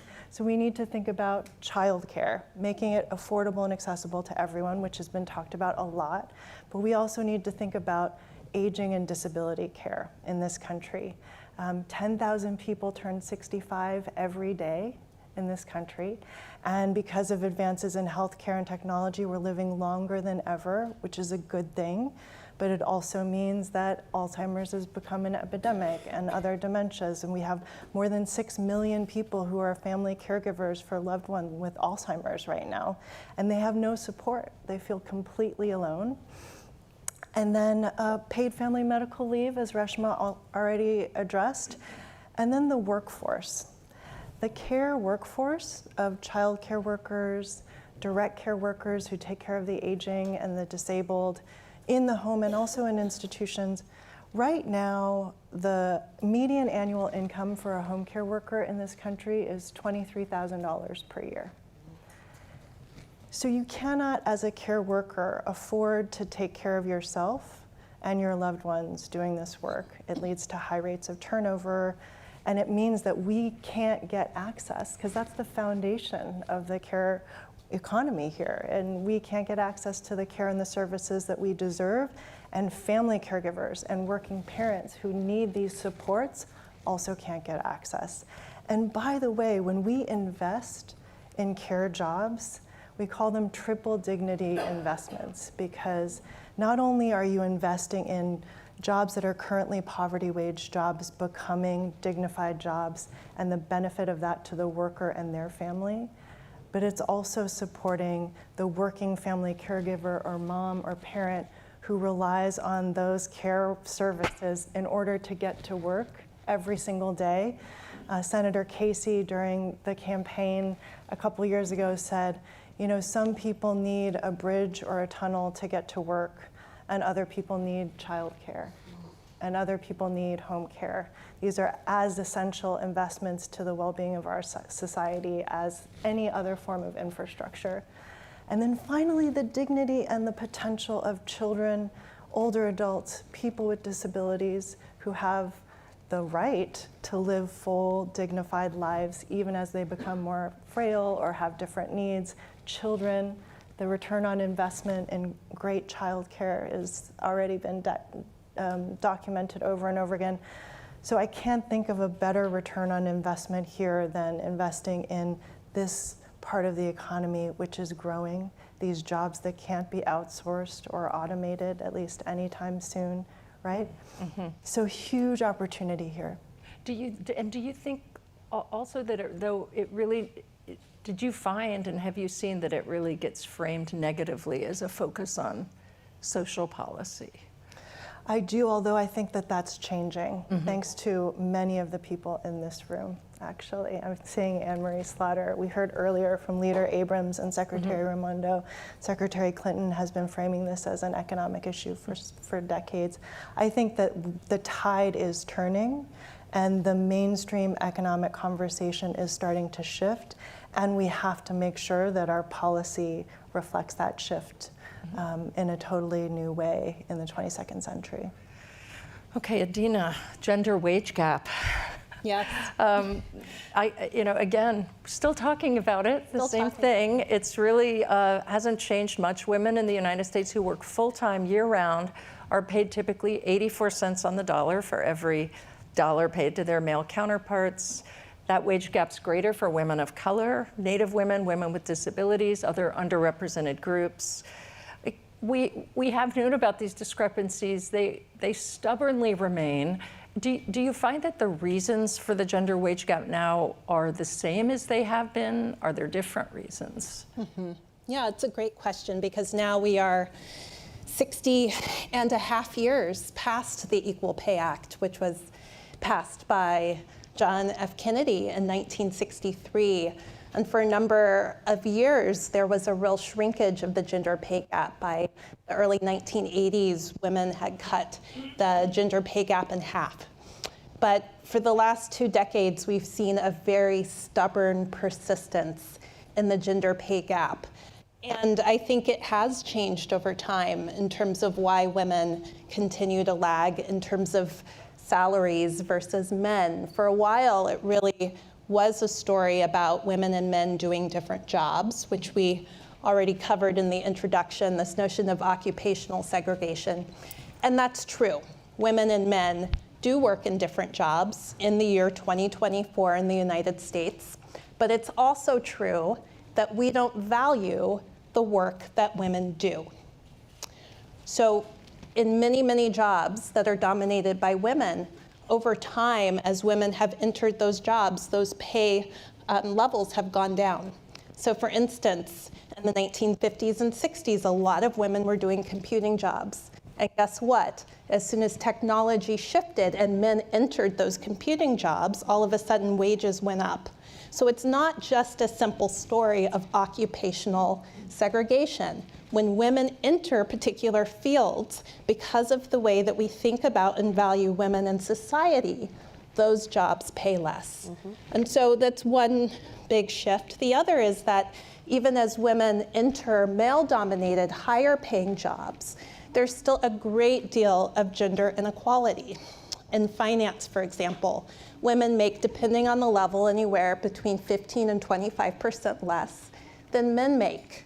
And we know that stereotypes and the ways that women's skills and abilities are discounted affect that.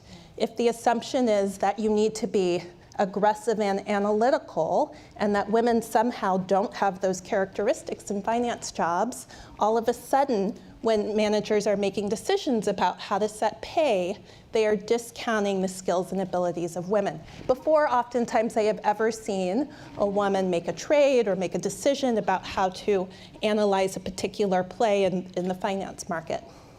And so those are all of the things that I think contribute to the gender pay gap. I'll mention one other one that's frequently talked about that I'm not a big believer in, and that's that women can't negotiate or don't negotiate well. And that's the reason for the gender pay gap. In fact, one of the things that we know is that women negotiate as often as men. This was a study done by some Harvard professors a few years ago. They found women negotiate just as often, but they are not given the wage increases after negotiation. The other thing I'll mention is some research that I've done with a postdoc who's now at Harvard. What we found is that the very initial salaries that are offered by employers prior to people going in and negotiating, for women those salaries are less, anywhere between 6 and 10%, depending on the type of job that they're doing. And so we have a lot of myths about what caused the gender pay gap, and we really have to separate the smoke from mirrors and say, look, we have a problem that's large and broad in society, but we can, if we focus on the right kinds of initiatives, make progress. But it's fair to say bias. Oh, bias is one. It's not, yes, bias, not bad negotiating, as we know. That's right. Alex, I have two questions for you. How can and should government, federal and state, and non-governmental agencies, unions, and I'm going to throw in even corporate America, because I'm already getting a timing issue over there, work to close the gender pay gap? And I just wonder how much of an impact do you think it is, which I thought was another bit of fantastic news, that Claudia Golden won the Nobel Prize for focusing on this issue. Is that in itself a great sort of spotlight? Yeah, thanks for that question. And there's a lot in that. So I think I'll zoom in on one piece of it, which I think is a hopeful story about how the federal government learned from important lessons that the states and localities led with around pay setting practices and changes that the Biden administration was rolled out actually just a few weeks ago that limit the ability for discrimination against women and other workers to propagate in the labor market. And I'll talk a little bit about the role of unions too in that as well. But we know that an important part of the gender pay gap comes, as Adina was mentioning, when workers first show up to negotiate an offer with their employer, that they're offered lower pay or that they're discriminated against because of the nature of the occupation that they're in or the skills that they're perceived to have or not. And that matters because as many as half of all workers say that when they are setting their pay for a new job, their employer asks them, well, what did you get paid at your last job? Mm-hmm. And that means that discrimination that women workers, especially women of color workers, experience early on in their careers, that stays with them for the rest of their career. And so an important step that employers can take and state and local governments can take, and now the federal government can take, is breaking that link. That is to say, no longer basing pay based on a worker's past salary. And learning from the example set by over 20 states and over 20 localities, the Biden-Harris administration has done that in 2 places. So just a few weeks ago, it said that the federal government as an employer is no longer going to ask for and set current pay based on past pay that workers have received in prior jobs. And they've proposed an important new regulation that would apply that to businesses that do work with the federal government, with federal contractors. And it's really a story about how evidence from states and localities pave the way for later federal action. And just to say a word on unions, which are an incredibly important part of this story. At the Biden-Harris Labor Department, where I had the privilege of supporting the leadership of 2 amazing secretaries, Secretary Walsh and Acting Secretary Sue, who really are thinking about making gender and racial equity real every day, we felt it was incredibly important to lift up the role that unions can play in addressing the gender pay gap and broader gender inequities in the workplace. We know that the gender pay gap is smaller in unionized workplaces, in unionized occupations, and that's because unions bargain over standardized pay in terms of promotion that are transparent to all workers. They have clear protected mechanisms if you feel that you've been treated in a way that is unfair because of your race, because of your gender, to address that, and there's more transparency around how you're treated, so you can figure out if you were discriminated against or not. Now, there's a natural experiment that I teach about in my class that I think shows this so vividly. In the state state of Wisconsin in 2011, the governor passed a bill that weakened the ability of public sector labor unions, especially teachers' unions, to collectively bargain over wages. Before that bill went into effect, no gender pay gap. When that bill went into effect and unions lost those collective bargaining rights, the gender pay gap emerged. So I think that offers such a striking example of how we already have tools like unions, like these new policies around pay setting practices that can help reduce the gender pay gap. Thank you all. Reshma, Ijin, Adina, and Alex, like policy, right? Solving for care, solving for the pay gap. It's not that women don't want power, but if we want women in power, we have to get this stuff done. I'm really grateful. Thank you all. A great discussion. And I want to say, we had planned for a short break. Don't get up, because we have a few scheduling constraints, and we're having such a good time. We want to power straight through. We want to welcome Louise Richardson to the stage, the president of Carnegie Corporation, to announce the next panel. Thank you all. Thank you so much. It's so nice to see you. That was yet another fabulous panel. Thank you very much. Earlier, Secretary Raimondo said, if we put women in charge of everything, everything would be much better. I couldn't agree more, but I have to say, if we put all the women who've been on this stage this afternoon in charge of the world, I am convinced the world would be a great deal better. So let me just express my admiration for SEPA and the IGP for the work that they're doing under the inspired leadership of Dean Yari Milo and Secretary Clinton. And we at the Carnegie Corporation are absolutely thrilled to partner in support of the extraordinary fellows, distinguished fellows, several of whom are about to join us on the stage.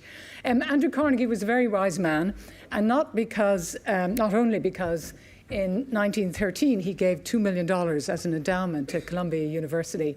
That's about $60 million today. But he was the wealthiest man in the world at the time, and he thought that war was a catastrophe and it should be averted. And he also thought that, given his wealth, he would be able to avert it. So he tried to persuade the President of the United States to prevent war. He didn't get very far. So he traveled to Europe and tried to persuade the leaders of the European countries to avoid war. And he didn't get very far. And then he traveled to the universities of the Western world and spoke to the students and told them not to sign up for war. Instead, they should sign up for a League of Peace. Now, there was one thing in common with all those students and all those leaders had. You've guessed it, they were all male. So imagine if those students and those world leaders had been female. Maybe, just maybe, the world might have avoided the catastrophe of the First World War. So women are rarely the perpetrators of global conflict, and invariably the first victims of conflict. So to help us explore these issues of conflict and the role of women in both conflict and conflict resolution, we have an extraordinary panel lined up here. And we have Kim Gathis, who is a well-known author and analyst who's going to moderate the panel. Thank you.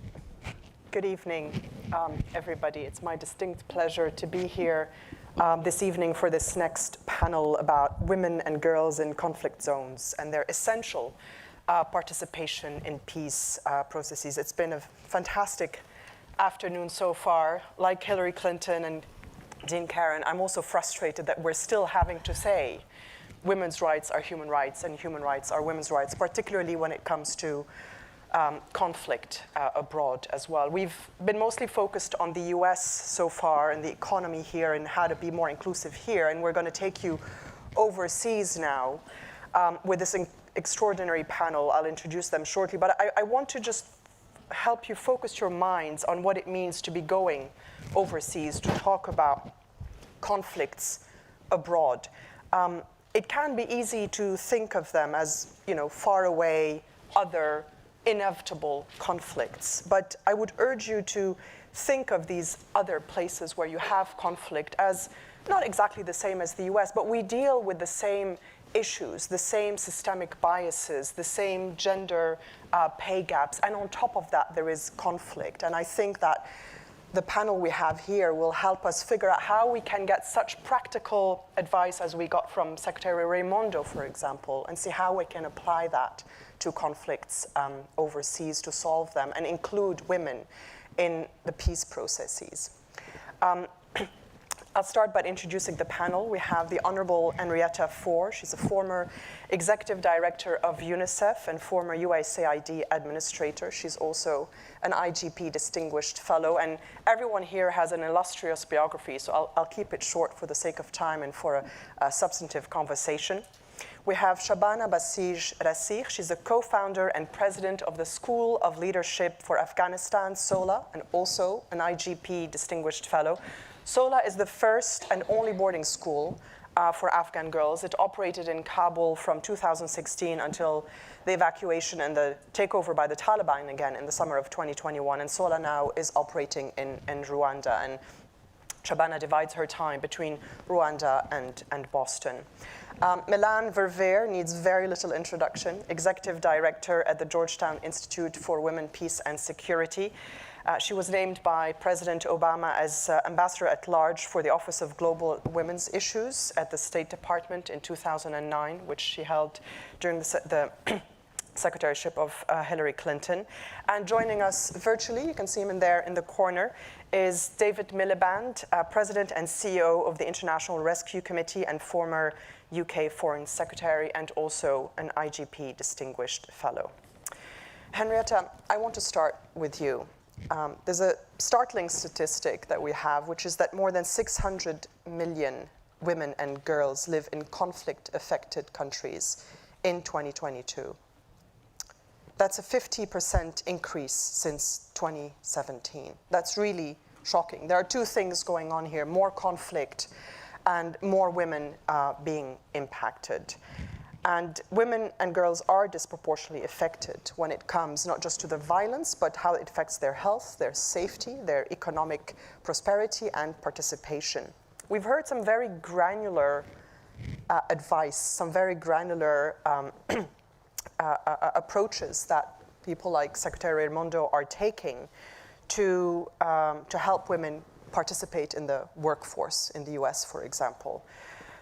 How do we apply this hands-on thinking to governments, international organizations, and NGOs today to change these statistics and that reality for women everywhere around the world? It's a perfect question, and it's one we should all be thinking about, and I know David and I have been working on this hard together. So take the three areas that you mentioned.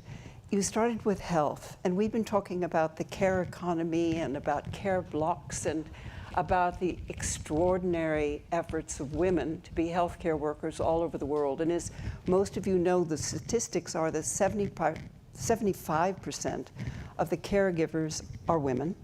I mean, we really, really dominate as women. So wouldn't it be wonderful if the world had primary healthcare clinics everywhere in the world? I mean, wouldn't this be something?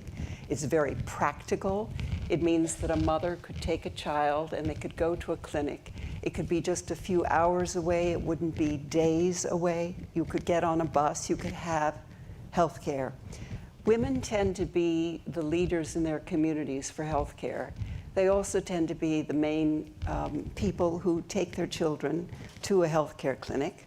So you will save time, effort, you will help their lives, you will help our lives. So health, if you could do primary healthcare clinics all over the world, bilateral funding, as Dame Richardson and I know very well, out of any of our countries can be focused on health and on primary healthcare. So that would be one. Your second area was security. And Secretary Clinton used a very interesting phrase. She said that women could be agents of peace and progress. And in fact, we are. So follow some of the initiatives. In Africa, there is one of Silence the Guns. And it has prevention of conflict in its genes and in its training. And they're using lots of women and lots of young people to become peacemakers, to anticipate and to prevent the conflicts. And I know some of you in the audience, we have worked together, like Farah. And this has enormous possibilities. The third area you mentioned was economics. And one of the lessons you have coming out of UNICEF is the number one desire by every girl in the world is to get a good education. If you can educate a woman, she will take it from there. I mean, you've just got to educate the girls, and it's something that Shabana knows so well. But we have to try to educate every child in the world. We have to connect every school to the internet. And there's a number of initiatives doing it. UNICEF has one, along with GIGA and with the International Trade Commissions and others. It's extraordinarily important. If so, we could all be on the same level for being able to learn. And if you learn, if you get a good education, you will start businesses, you will be part of the market economy. But we also need to do something else. We, as all the bilateral and multilateral donors, we have to get public-private finance to work. We have not done this. I worked on this for 40 years. I don't know if it's going to happen in my lifetime, but we really need this. Women need this. If you're going to be part of the economics, the driving the progress of our world, you have to tie public and private funds together and make them useful. There's one last hope that I would have, which is that when I first went to UNICEF, I was in South Sudan. And when you're in South Sudan, you will see how the many militias and the conflicts have meant that the women and children have just fled. They've run away from their farms. They've headed to many of the refugee camps because there is shelter and there is food and there is the ability to live a life. Someday, and this could be a SIPA project, Karen, someday we need to move refugee camps into being new towns. If we could move them into being new towns, they will have all the economic vibrancy, they will have the health, the security, and the economic opportunity for women and girls, as well as everyone in the community. So those are a few granular ideas. When you were at UNICEF and at USAID, did you also face this pushback when you were talking about women and girls, that people would separate, oh, this is a peace and security issue and this is a women's issues? When you're working with young people, with children, people don't separate them as much. It's interesting, but there are some countries, Afghanistan being one, in which the status of women, what was brought up before, it's not the legal issue, it's the barriers, the customs in the country that can often keep the girls back. But no, in most countries, if you're young and you have an opportunity ahead of you, then the idea of opening it up for girls and boys is very much on everyone's mind. And every prime minister and president know that they're going to be voters. And so they'd like to look after that group of smart young people.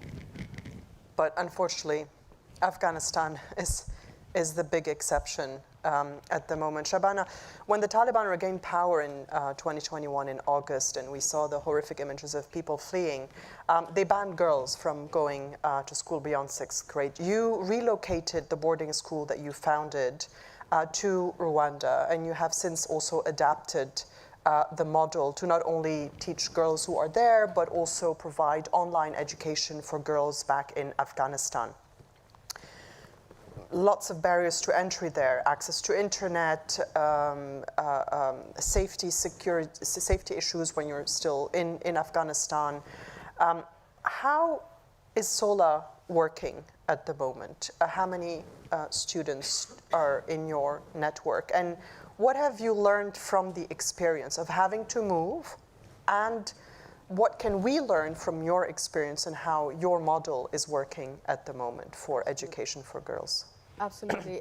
When we arrived in Rwanda, we immediately knew that now we were operating as the only legally operating boarding school for Afghan girls at a secondary level anywhere on earth. And with that came a lot of responsibility, and knowing that we could never, under any circumstances, submit to Taliban's vision for Afghanistan, especially when girls and women and a lot of people in Afghanistan don't either. That a lot of people are forced to live under that regime, a gender apartheid regime. And for us, this unique opportunity to be operating still and to be educating girls, literally 4 days since we arrived in Rwanda, resuming classes for girls. We knew that it would be a matter of time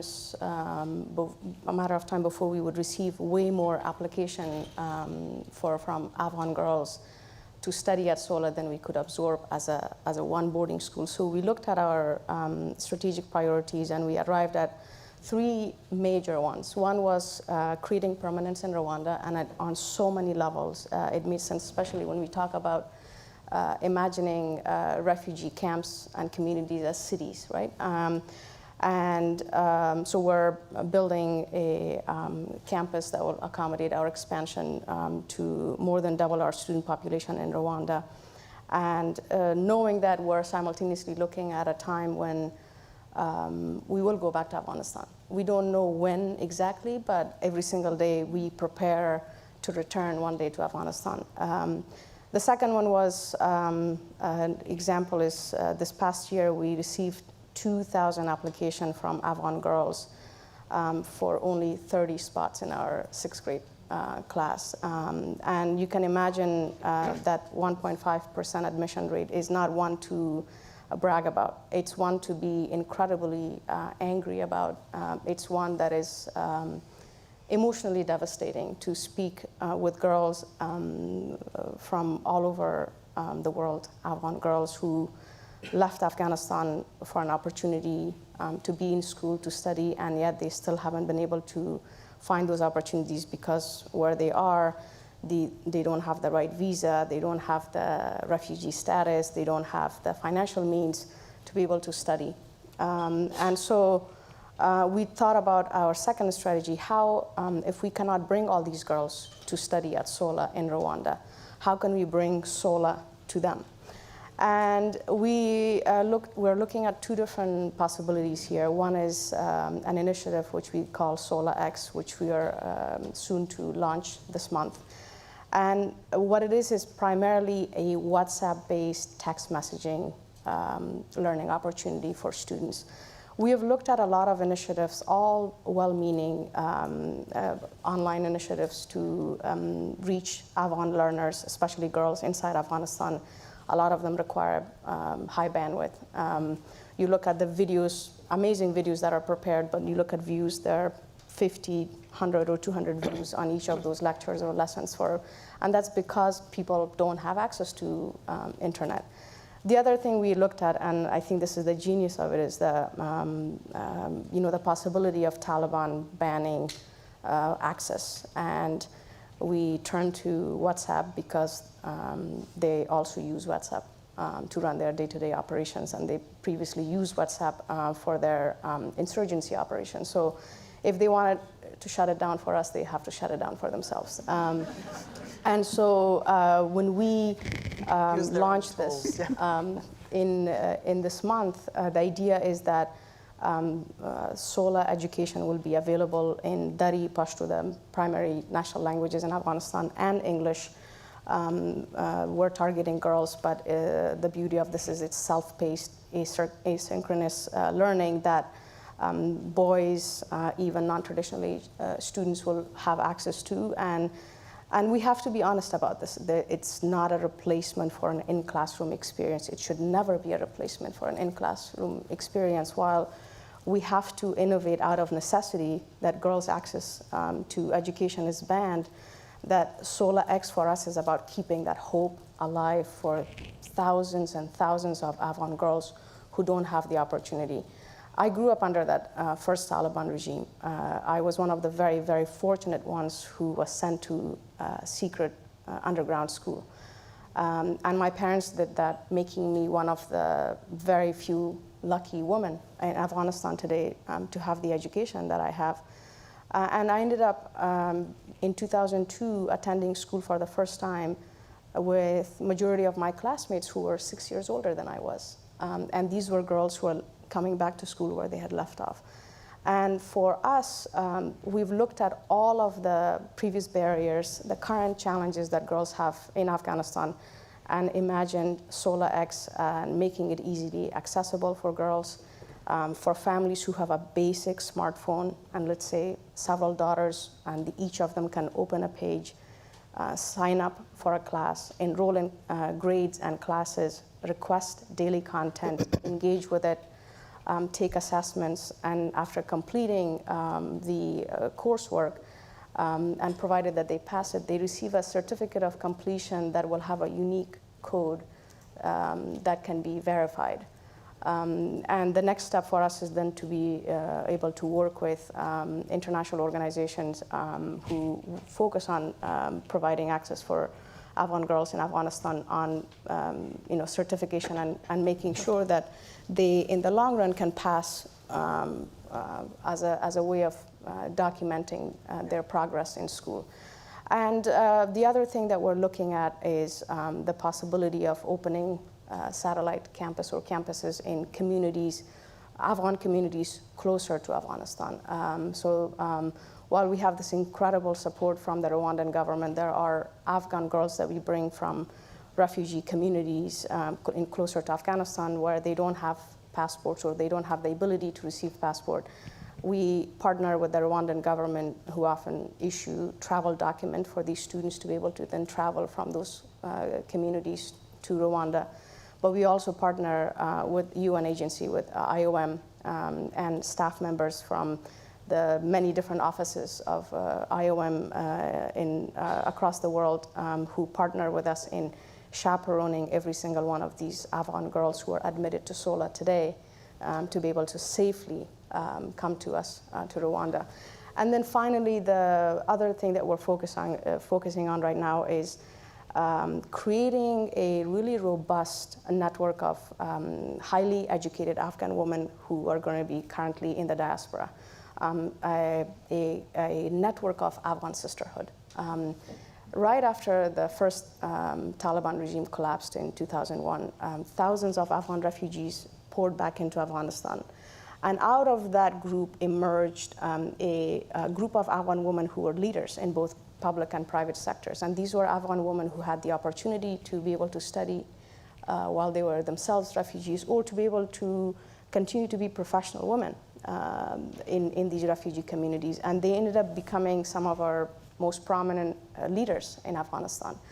And we look at this right now as a time that we cannot waste. We have to continue to focus, and remain laser focused on educating Afghan women so that when that time comes, and I'm hopeful that it will come during my lifetime, that when we go back to Afghanistan, there are thousands of Afghan women currently in the Afghan diaspora community who are going to go back and lead our country. It's truly inspirational, incredible work, Shabana. And I can also imagine that the WhatsApp-based education that you're providing is potentially a template for other countries where education may not be banned for girls, but it's interrupted because of conflict, whether it's Sudan or Gaza or other places. So definitely something to keep in mind. Absolutely. Look, conflicts are on the rise, and while we're focused on solutions for Afghan girls and Afghan women, what we're doing with SOLA X is a model that is incredibly easily replicated in any other context.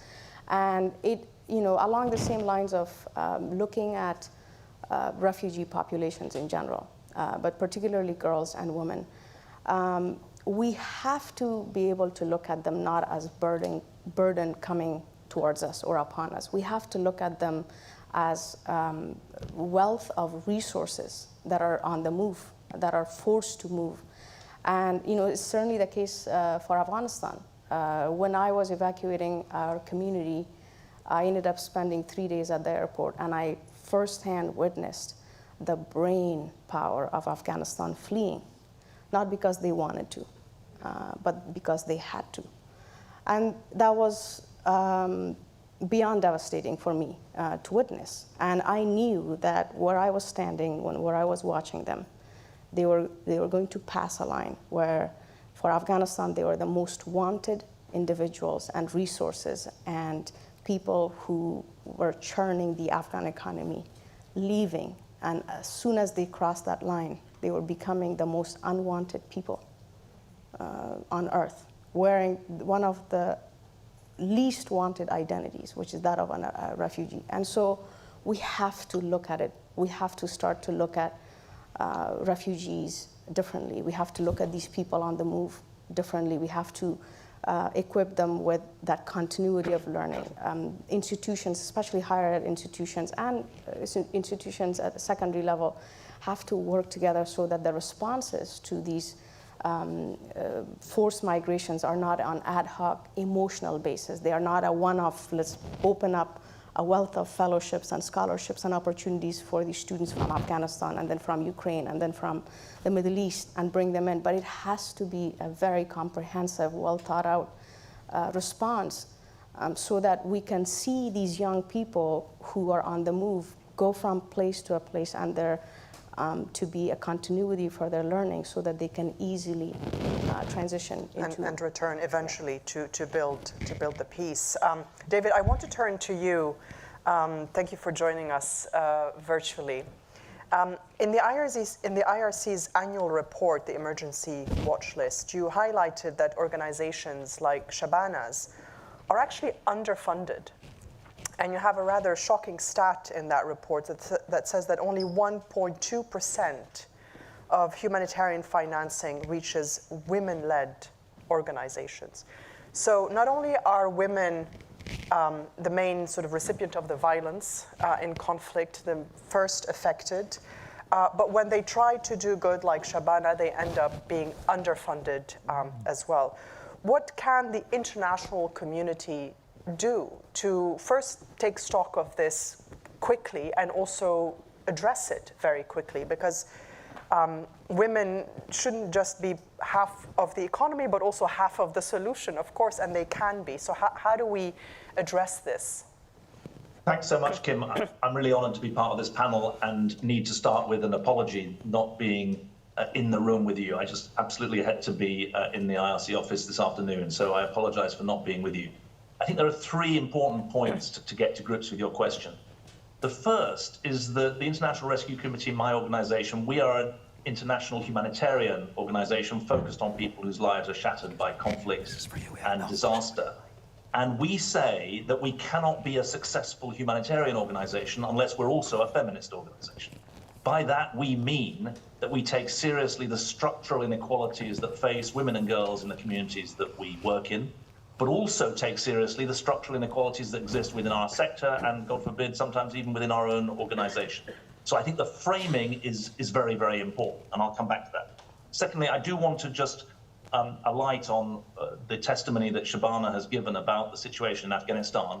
We have 5,000 people working for us in Afghanistan in 12 provinces. 2,200 of them are women, despite the Taliban, quote unquote, ban on women working for NGOs. Those women are a lifeline for the clients that they serve, but they're also a lifeline, an economic lifeline for the 3, 4, 5, 6 families that each of them support through the income that they earn from us. And Shabana's point about WhatsApp, there's a lot of evidence for that now. We actually have evidence from the Middle East where we've run a very large early childhood development program.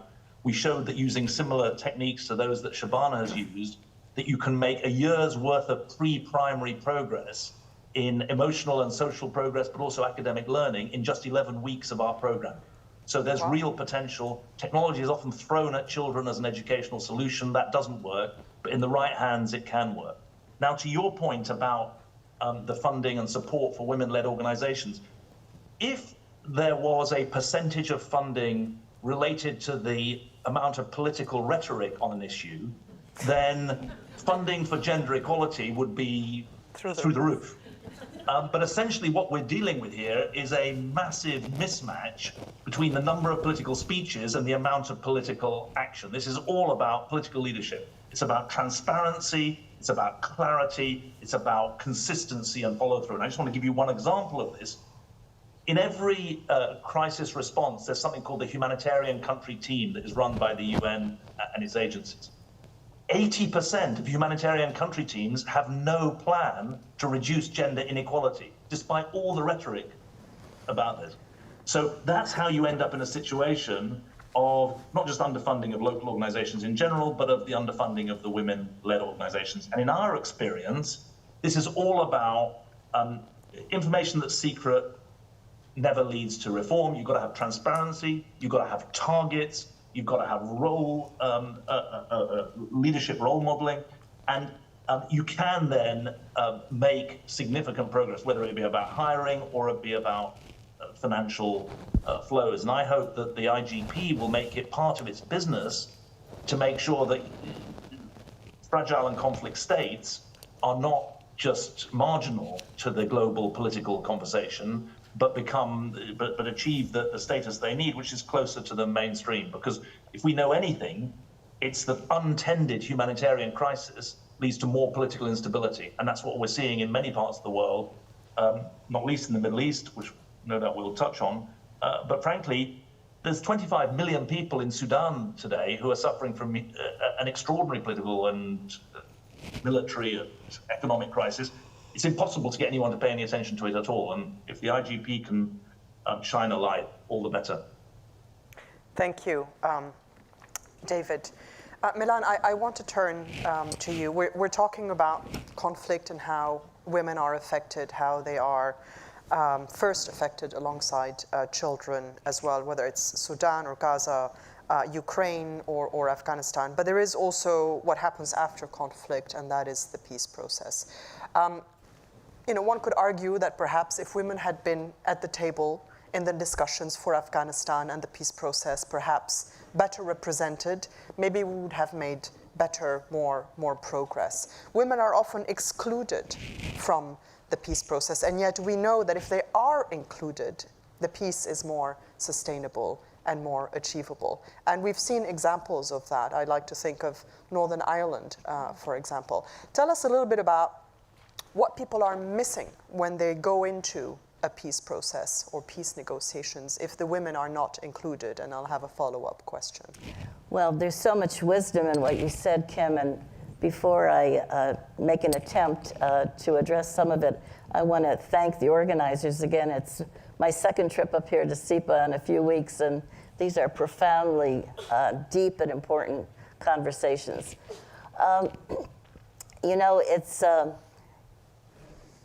There is a construct that's been put in place by the Security Council of the United Nations, which focuses on peace and security. And it's in the shorthand called Resolution 1325. That resolution has been strengthened 9 times over, realizing how critical it is that women fully participate in peace and security, whether in preventing conflict, in participating in the kinds of negotiations that Kim addressed, whether in relief, recovery, reconstruction, what comes after in that transitional period, but also recognizes that rape is a tool of war and women need to be protected. But we're really talking about women's agency when it comes to this resolution. And regrettably, the goals of the resolution have been largely unfulfilled. Half the peace agreements that are put in place are abrogated within 5 years. Many of the conflicts are recurring. Many of the genuinely important issues that have to be addressed are not addressed. And women are not present, as so often we had to plead for the Afghan women to be in one important conversation or another that could have made a difference. And I think when all the retrospectives are written, one of the reasons, if not one of the most important reasons, that we have what we have today in Afghanistan is the failure to take the talent of half the population and incorporate it. So what can member states do that they're not doing? What can governments do that they're not doing? Well, first of all, this is an evidence-based case. The evidence and data are there that show that when women are at the peace table, unfortunately, not as much as they should be, and there are cases of success in Colombia, a peace agreement that is slowly being fully implemented in one of the peace processes in the Philippines, Northern Ireland, and dealing with the Troubles. that there is solid evidence that the issues that women put on the table would not be there otherwise. Most of the conversations are between the men on one side or the other, the rebel groups talking to each other. And what we see and have seen is one of the first things they do is give themselves amnesty for what they've done to the women. That's no way to move to a better future post-conflict, clearly.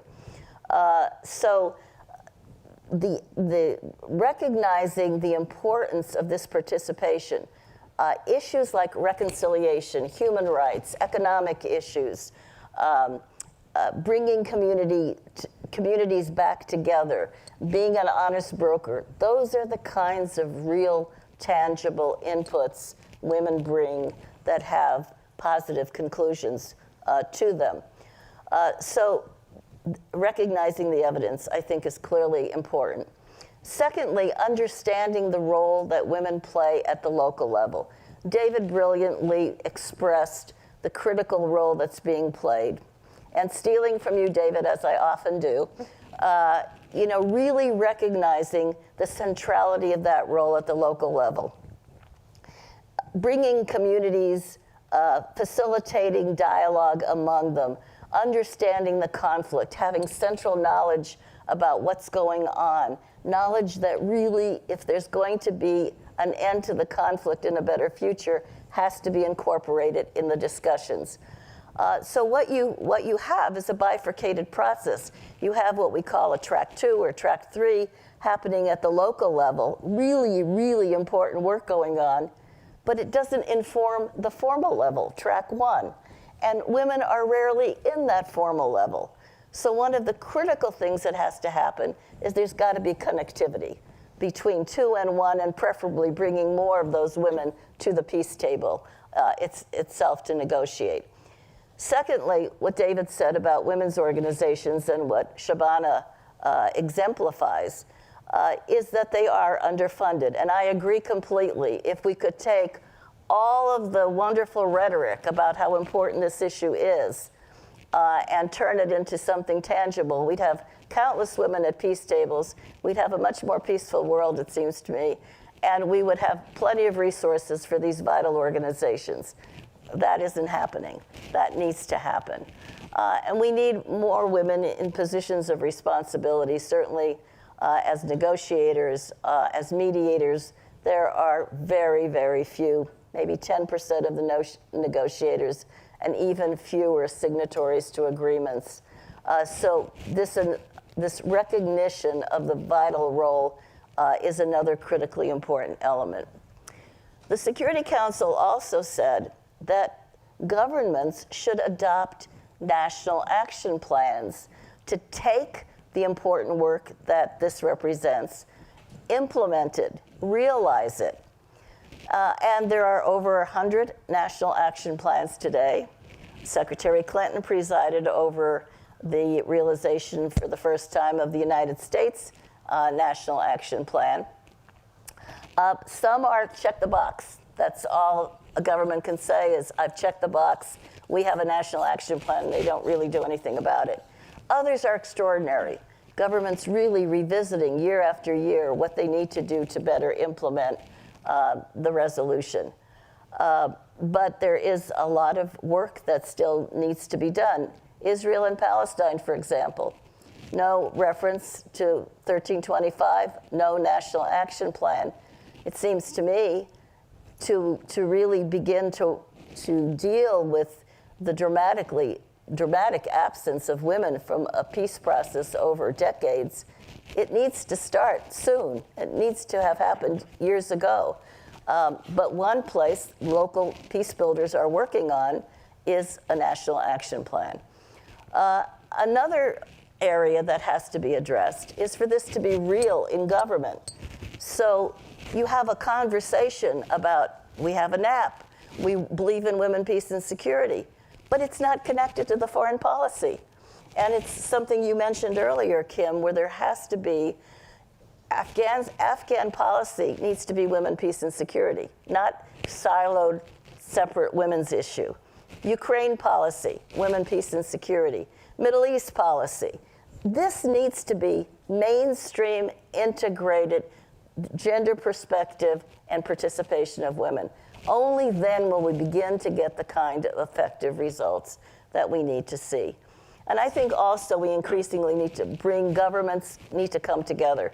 Finland and Spain right now have something called Commitment 2025, which is to take some of the resources, some of the commitments, amplify them by their coming together to really have greater impacts than going at it one at a time.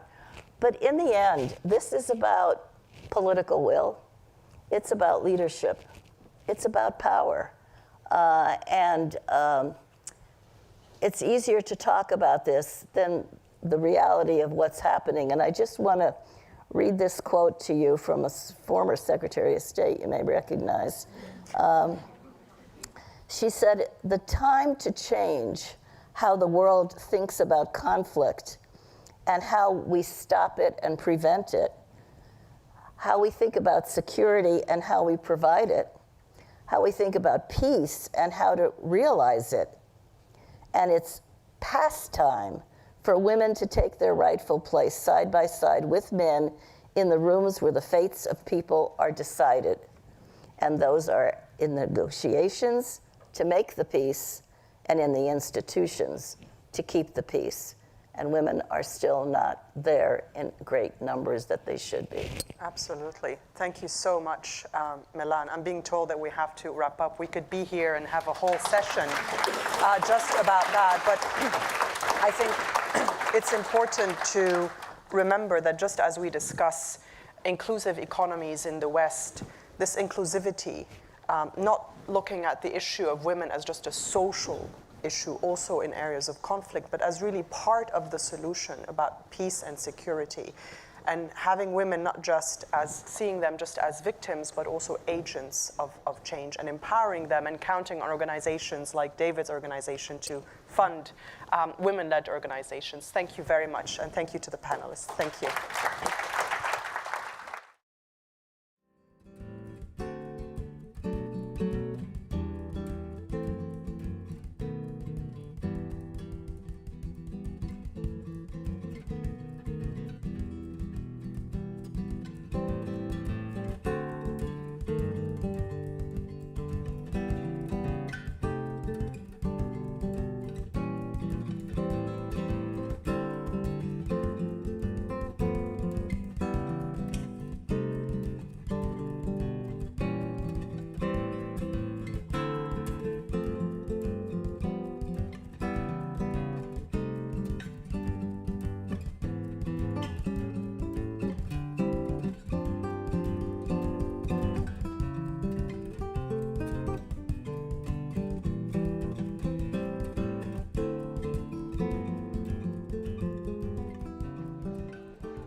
Hi, how are you? Lisa.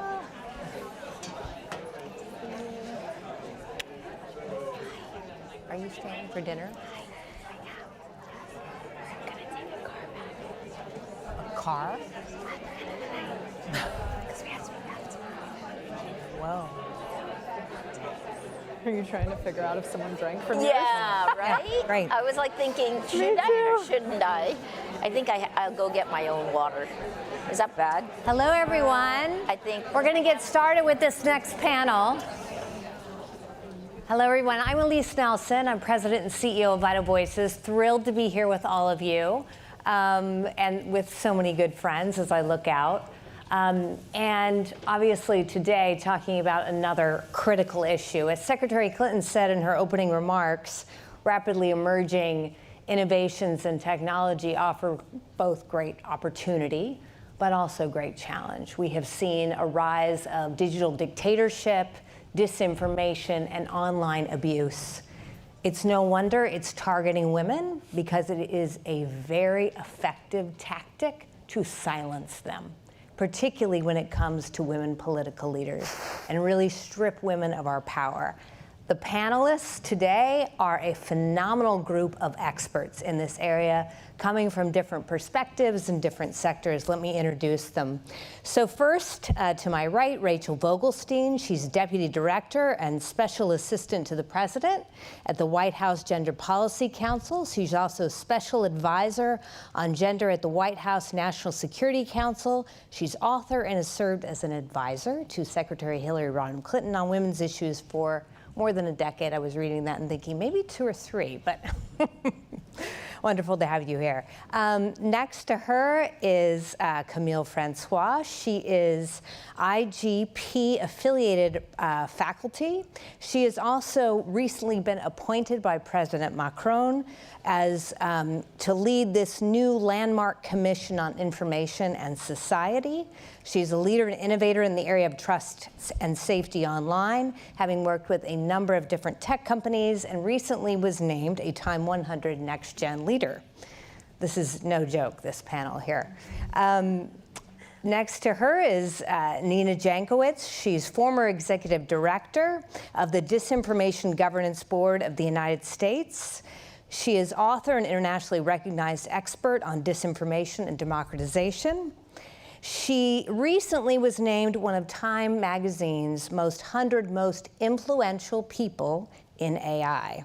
And finally, last but certainly not least, Maria Ressa. Maria Ressa is a Nobel Prize winning journalist. She is co-founder, president, and CEO of Rappler, and an IGP Distinguished Fellow. So welcome to all of you. Maria, I'm gonna start with you. Of course, we know that this year is historic, and you've talked about this, you've written about this. Yeah. More people on this planet than ever before in recent history live in countries who have elections. The United States, certainly, but the UK, India, South Africa, Mexico. What will be the impact of tech-enabled violence, disinformation, particularly on women around the elections? Oh my God, it's so much. So first of all, it is so wonderful to see so many friends here. And Secretary Clinton, it's like your ripple is on every panel that is there. I also was in 1995 covering the NGOs at the Beijing Women's Summit. So while Claire was with you, I was on the other end. Look, I think as early as 2021 in the Nobel lecture, I actually pointed out that we have a corrupted information ecosystem. And partly by design, but also despite the impact of these designs, very little has been done to change it. And that was as early as 2016. In the Nobel lecture, I pointed out 2024 was going to be a critical year because this is the tipping point. In almost every country around the world, the kind of decrease, the degradation of democracy, the first step is the attack on women. So gendered disinformation, you know, and you start with the journalists who were there, and this is something, you know, when you're the journalist under attack, it's a curse, but it's also a blessing because you get the data. The data is all yours. And that's part of how we figured out what was happening. And so starting with the journalists, and there's a UNESCO report that came out in 2022 that Julie Passetti had written this report with it, looking at the data. If you look at ground zero in politics, right, so you move from journalists to women activists to women politicians. I'd say Hillary Clinton was pretty much ground zero of attacks. And I think at the very beginning, people didn't pay attention to it because we thought it was the old world.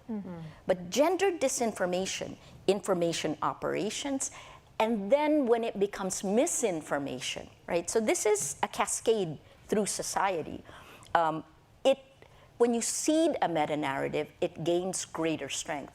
If the meta-narrative is that woman is evil, or it's something like Pizzagate. I mean, how crazy, right? And yet people believe it. So this is, I called it a behavior modification system. What does this mean for elections this year? If the tech companies do not do enough, and I think Camille and I have been working on this. We were at the Munich Security Conference with IGP, and despite the best promises they have, they are not doing enough. We still don't have integrity of information. Americans are going to go to the polls at a time when you have less safety measures than you did in 2020, far less than 2016. Do we not know what happened, right? So anyway, let me not go crazy because I am angry. No, go crazy, go crazy. You know, we just have to channel that anger to demand better. We cannot be treated like Pavlov's dogs because of all of the inequality, the power structures you've heard about through all the panels today. They are made worse by this. Right? So it's almost, and I would say, you know, it's Freedom House will say democracy has been set back 17 years. For the last 17 years, democracy is slipping. The attacks against journalists have increased almost exponentially year by year for the last decade. And the fact that these are correlated shows you what we have to go through to keep doing our jobs. Of course, in America, you do know that they moved on to women researchers, right? Subpoenas that have gone to women researchers. So where is the Election Integrity Partnership today? Of course, you also know what happened to Nina. Let me toss it back. You nice. I like the purple strain through the panel. Our color.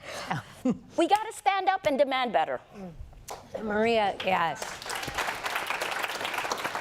Maria, I remember the inspiration that I certainly felt, and I know women around the world felt during the Women's March in the beginning of 2017. Yes. It was such a moment of global women's unity, and I thought, wow, this is going to be powerful.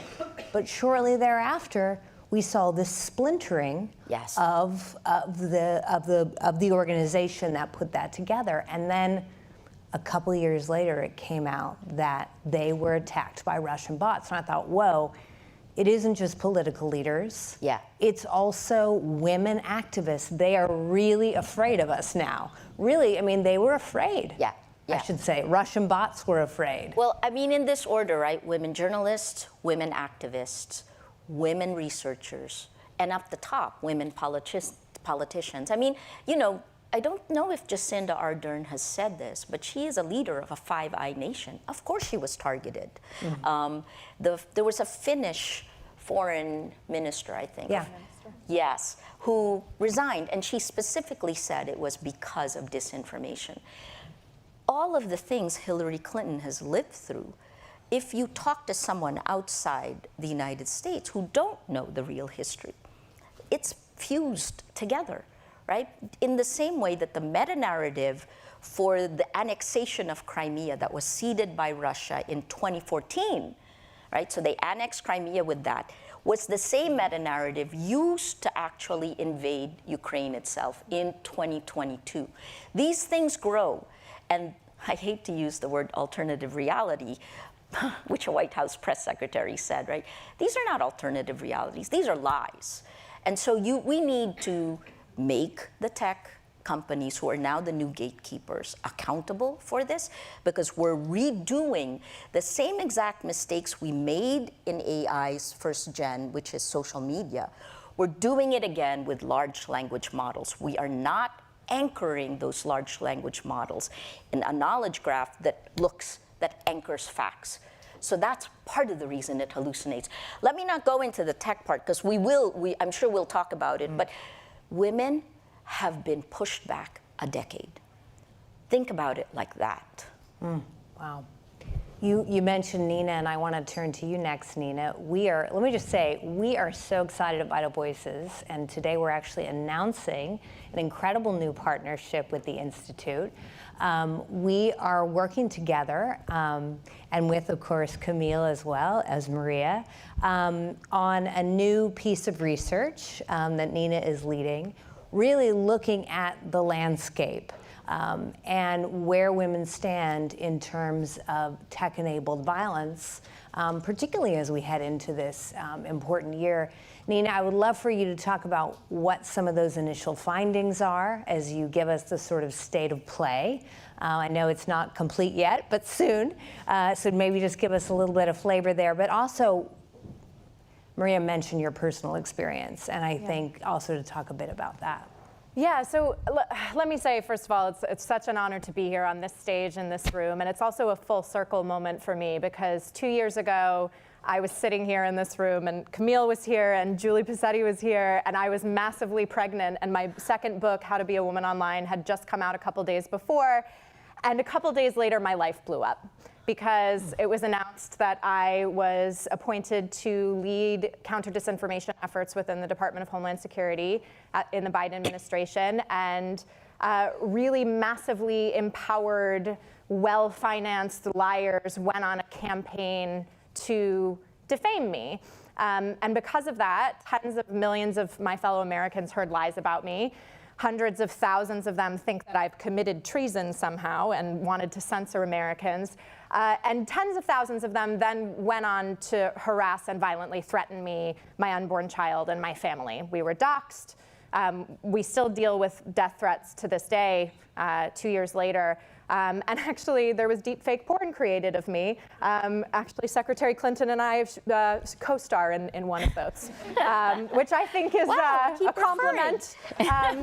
But it shows you that, you know, men are trying to undermine women who are trying to change the system, right? And it's a full circle moment because I'm happy to be here. I'm happy to still be here. I'm happy to be doing this important research for Vital Voices. And I have to say, things are not good right now.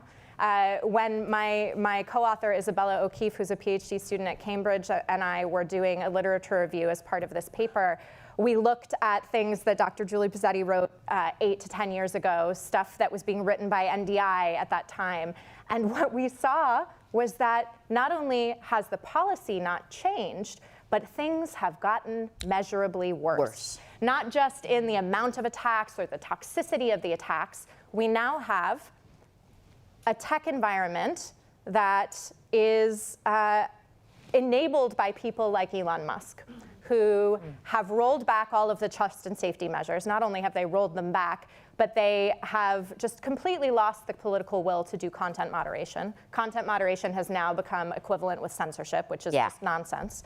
And we have this democratized deepfake environment where anybody can take a picture of any of you in this room and very easily put you in pornography or worse. I mean, I don't know what's worse than, you know, non-consensual deepfake pornography, but imagine it and they can make it.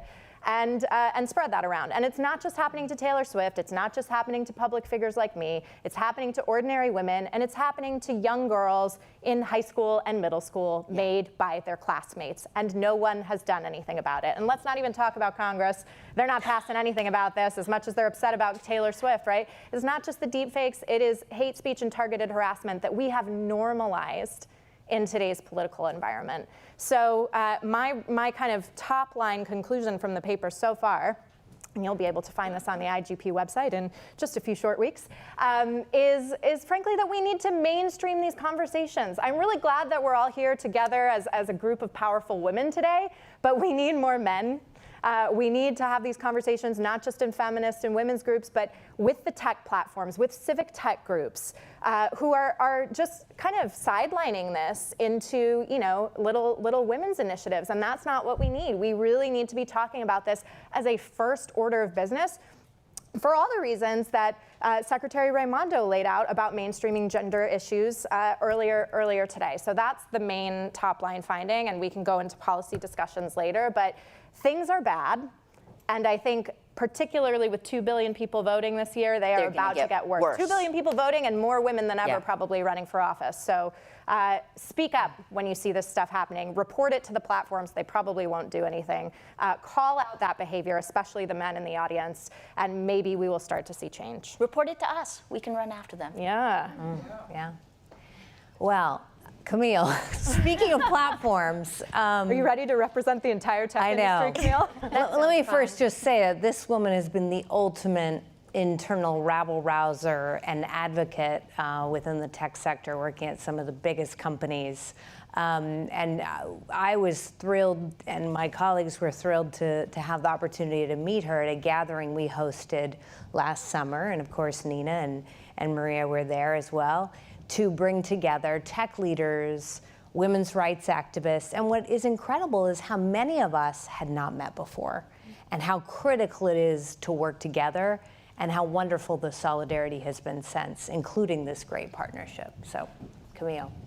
So my question is, what the can tech the industry tech gonna companies right? do? What should they be doing? How do we punish the tech industry? It's a good question. And Elise, let me start, where you started, which is the tech industry isn't a vibrant space for gender inclusion in leadership. And that is a key reason why we are here. Because at the end of the day, what Maria is talking about, what Nina is talking about is design, right? Platforms that are not designed in a way that centers the safety of their users. And so the first thing that I think we should demand from tech as a sector is to have a better diversity of the people who are leading these companies, designing these products and building these products. And when we do that, we also realize, I think, it's fair to say that leaders in tech safety also happen to be much more diverse than leaders of the tech company. And Nina and I had the pleasure to work on a bunch of projects, but one complicated moment, I think, in that sort of history of Silicon Valley was in 2017, when Silicon Valley had to reckon with the fact that they had completely missed Russia's information operations targeting the US 2016 election. And that really sort of moment of reckoning where a lot of tech companies started saying, like, how did we miss this? And when I think back to the folks who really helped bridge that gap and who are the first voices to say, something's happening and we must not look away. Something's happening, we must document it, we must do something about it, and we should be transparent about it. A lot of these people were women. And I think women play a critical role in keeping these online spaces safe. So we need to first make sure that women too are at the table in the tech industry in Silicon Valley. That's not always the case, and that's not always easy. I'll say the other thing on mainstreaming, and thinking back to what you were saying, a lot of the safety measures that we know work aren't women safety measures. They're not pink buttons and features. They are the thing we need for the internet to be usable. They are the ability to block, to report, to mute, their ability to moderate content, their ability to verify and authenticate people so that you can't impersonate them so easily. And I think that this idea of just making sure that trust and safety can do its basic job, raise the bar for what it looks like to engage online, is something that, as Nina said right now, is having a difficult moment with teams being downsized and technology not being invested in the way we should. That sounds grim. I feel like you've also turned to me, like, say something nice at the end. I'll say, there is hope. There's hope for our ability to tackle this problem. Everything you said is absolutely true. The problem is worsening. The teams in charge of safety are downsizing. Everything that we documented years ago is still happening. And on top of this, we have definitely added a layer of AI-enabled, atrocious, very easily accessible set of tools that are absolutely being used to target women, including to target girls in schools. But that's still not positive. I know. It is also an interesting moment because we have regulatory action, including from Europe. Europe, with the Digital Services Act, is saying, hey, we are going to raise the bar for content moderation. And that has impact outside of Europe too, that has impact on the systems and tools that people are building to meet those new obligations. And AI, while it brings a whole lot of unsavory new behaviors, is also an interesting tool for defenders. Content moderation for many years hasn't been working really well. It's a grueling practice. The tools are not very performing. It's difficult for moderators to be able to do their jobs in a way that's safe and not traumatic. AI is actually helping some of these I'm not saying you can solve all the AI problems with more AI, but the reality of what we need in order to have safe online spaces is that we are also at a moment of innovation. It's both regulatory innovation, which is a good news, happy to be French in these moments, and tech innovation, where AI is actually also enabling us to maybe have the tools that will scale more easily and make this work more humane and more effective. So some hope, which we're working on at IGP. Excellent. Rachel, I know that this has been a key issue for the Biden administration and really feeling like how can you have democracy if you aren't safe online and communicating and connecting. Talk a little bit about why that is, particularly when it comes to women. Well, let me start by thanking the Institute for Global Politics for hosting this important dialogue, and it's really terrific to be here with my co-panelists, and I want to salute their courage and determination, which are really an inspiration to all of us. So I would say there are really three things to know about the administration's commitment to addressing gender-based online harassment and abuse. And the first is that the commitment really comes from the president himself. We all know he's long championed the cause of combating gender-based violence, sponsoring the Violence Against Women Act that was signed back in the 1990s. But in recent years, he's really talked a lot about this 21st century manifestation of gender-based violence. And when he was running for office, when he was campaigning, he pledged to create the first national task force on this issue. And that's a pledge that he has fulfilled. So it really comes from the top.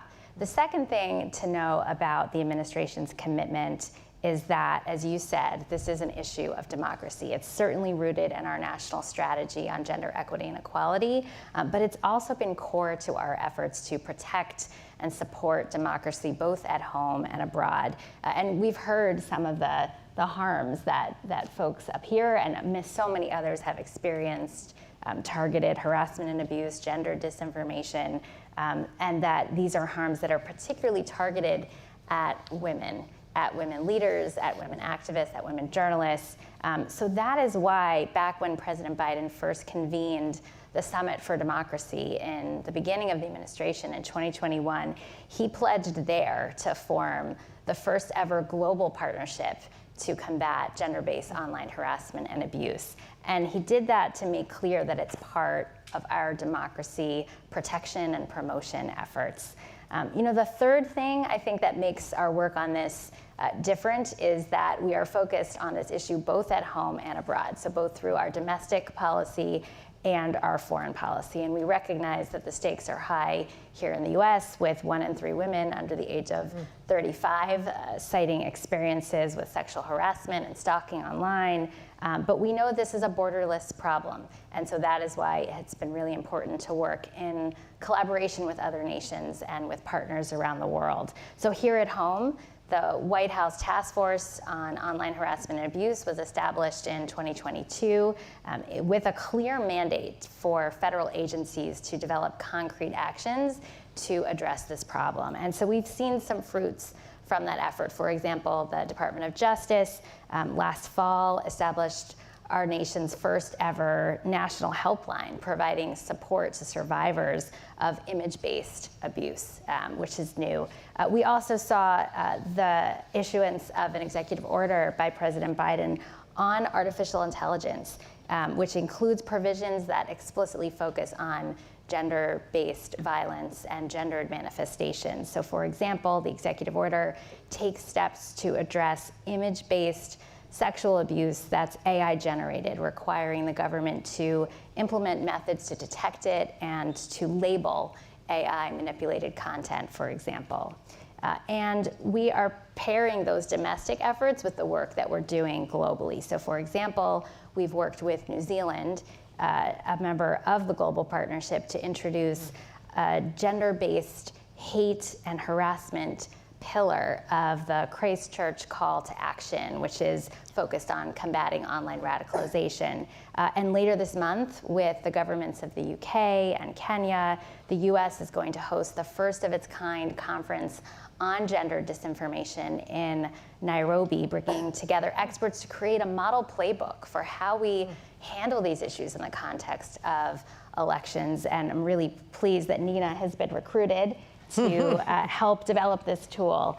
So we know that there's great potential to lift up the voices and leadership of women online, but it's only if we get at some of these grave challenges that we're going to be able to accomplish that. Thank you. Just quickly, because I know we've got to close, I just want to go, maybe Maria, we'll start with you, and then just down the line. What is an action that people in this room can take, or call on leaders of their countries or communities to take, or corporations? And also, or, you can answer either or, what's working? Is there anything good for us? Actually, I do have good news, and that's rare when Camille and I are talking. You know, so if you look like on my X account, because I'm getting off X soon, but you will see I just tweeted something. A Russian scam network did a deep fake of me selling crypto on Facebook, and they did ads on Microsoft's Bing, right? So, but what you'll see there is exactly how it works, right? Things that were used for business, scams, are now being used for information warfare, information operations. These are targeting women, and the first goal is to tear down your credibility, right? So that continues. I'll do the bad, two more bad. The second, because then I'll leave you with something that does work, right? But it is at the very beginning stages of it. The second is that the DSA is out, the Digital Services Act is out. It was like a few Fridays ago where it was fully implemented. But, you know, essentially large language models leapfrogged over it. Right, and I'm testifying in a day, tomorrow, or at the European Council and then the European Parliament. And what I am asking for is something you should be asking for, which is data, data, data. Did you give permission to be cloned, right? Did you give permission to be Pavlov's dog? None of us did. And then, so as I say, the bad is going to get worse. Here's what's working. Because part of what, again, if we are the first group that is attacked, at some point you stop being a punching bag and you begin looking for what to do. And what we decided in Rappler is about 130 journalists. We now beat the top 2 television stations in terms of our online reach in the Philippines. But here's what we did. I've given up on big tech. Because starting January this year, big tech literally is choking traffic to news sites. This is Meta, right? So when you walk into elections, you're not going to get that news distributed to you the same way you will be targeted by information operations. So starting January last year, it's anywhere down from 50 to 85, 87%. I think it was The Guardian that said they were over 75%. So that's one. The second is search generative experience of Google. Right? There are only 3 ways a news site gets traffic: direct, social, or search. Search generative experience is now going to tell you, take all of our stuff and then give it to you, but without giving you a link back to all of our sites. So I'm still giving you bad news, right? So what we did, and here's the good news, what we did is I was just trying to figure out, so what is the future of news? Check out Matrix Protocol. What we did over the last year was spent our money, despite being under attack, to build a Matrix Protocol chat app. It is a federated experience, and normally the friction is too high for people to use it. But we figured out how to build it so that it is directly connected to the login page of a news site. What does that mean? That means you here in IGP, if you are a member of IGP's federated channel, you can connect to me in the Philippines. It is one, except it's a site that will not manipulate you, that has standards and ethics of journalism. This is our vision. We need to have a vision now because I kept saying democracy will die in 2024 if we don't do anything. I love policy, but this is the time to move. So the last thing is, get up off your chairs, get your family and friends, right? Socialnomics said we believe our family and friends, and organize in the real world. Because if you don't, we will lose our rights. I can't can't believe a journalist said organize. So sorry. All right, so just a rapid fire. Try and keep it positive. Sorry. All right, well, we know things that work, right? We have studies on things like adding friction and pop-ups to social media sites that work, and that's all been rolled back. So let's pressure the tech companies to put that stuff back. Let's pressure Google to de-index the deepfake porn sites that are cropping up. The reason I found out about the deepfake porn about me is because I got a Google alert about it. Like, that is insane. And you shouldn't be able to Google Nina Jankowicz deepfake porn and find things. That's crazy. Let's pressure Google. And let's make Congress care about women. It would be really easy to criminalize deepfake porn creation and amplification. Yes. Yeah. Why haven't they done it? Because they don't care. And I wonder if we put some guys in some deepfake porn, if they would start caring. Those are my 3 things that would be really easy. Only I if have they look lots bad. more. There will be more. There will be more in our paper, which is out end of April, early May. And your case. Oh yes, I'm also suing Fox News. Camille? See? All of that, including strategic litigation. But adding to this, I think at those pivotal moments where suddenly we're not really sure what's going on safety issues, this is really where we need independent, rigorous academic research. A lot of the narrative on what's happening on the platforms and what's happening on questions of safety have been driven by the platforms themselves. Yes. A lot of the data we don't have access to, a lot of the research has come from the platforms themselves, and it's an important pivotal moment where I think we really need universities here and independent and rigorous research to be able to play the role that it can play. So that's the first thing, and then you said rapid fire. The second thing, Maria, you touched on that. Only because I'm getting the motion over here. You touched on that.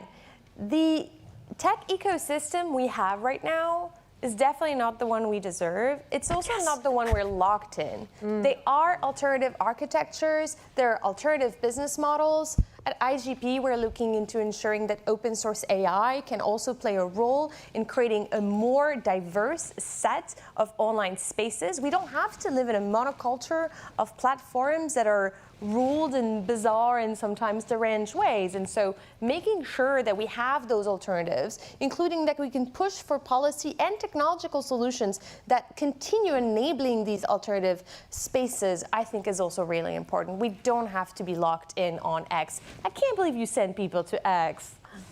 Sorry. Oh, good. But antitrust, Lina Khan is leading this, right? Sorry. Well, President Biden and Vice President Harris have been very clear that laws and regulations to increase accountability are urgently needed, and they've outlined a series of principles for legal reform. But in the meantime, we are acting now, and our call to action is to join us in a partnership to fund some of those innovative solutions. And at the UN Commission on the Status of Women next week, we'll be convening a high-level meeting of leaders from governments, from private sector, from multilateral organizations, from civil society, to hash out the terms of a partnership. And we really have 3 goals. The first is to invest and build the pipeline of women leaders. The second is to address barriers to women's political participation and leadership in public life by addressing barriers like technology-facilitated gender-based violence. And then third, we aim to create a community of practice to bring leaders who are working on these issues, organizations that are working on these issues together, and to think about how to invest and support innovative approaches. So we're joining forces with the Women Political Leaders Fund, a new fund, a $25 million fund that was just established that's led by Suyan Barahona, a Nicaraguan activist who was incarcerated for her leadership and her advocacy for democracy, and who has faced relentless online harassment and abuse. We'll be working together with her and with so many others. So our call to action is join us, and let's work together to address this issue. Wonderful, wonderful. Well, thank you all so much for your work. I have to say, when we gathered last summer and we had this global dialogue on this very issue, day one I was like, oh, it's worse than I thought it was. But by day 2, I think what was so inspiring is that you could see the solutions, and to have these phenomenal, brilliant women all committed to it across sectors, putting any differences aside and finding opportunities to work together. So we will all stay tuned for the forthcoming State of Play research coming out of the IGP website and beyond, and hope to facilitate many more conversations like this as a result. Thank you all for your work. Safe travels, Maria.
Hi, everybody. I'm Samantha Barry. I'm the editor-in-chief at Glamour, and I'm so happy to be here.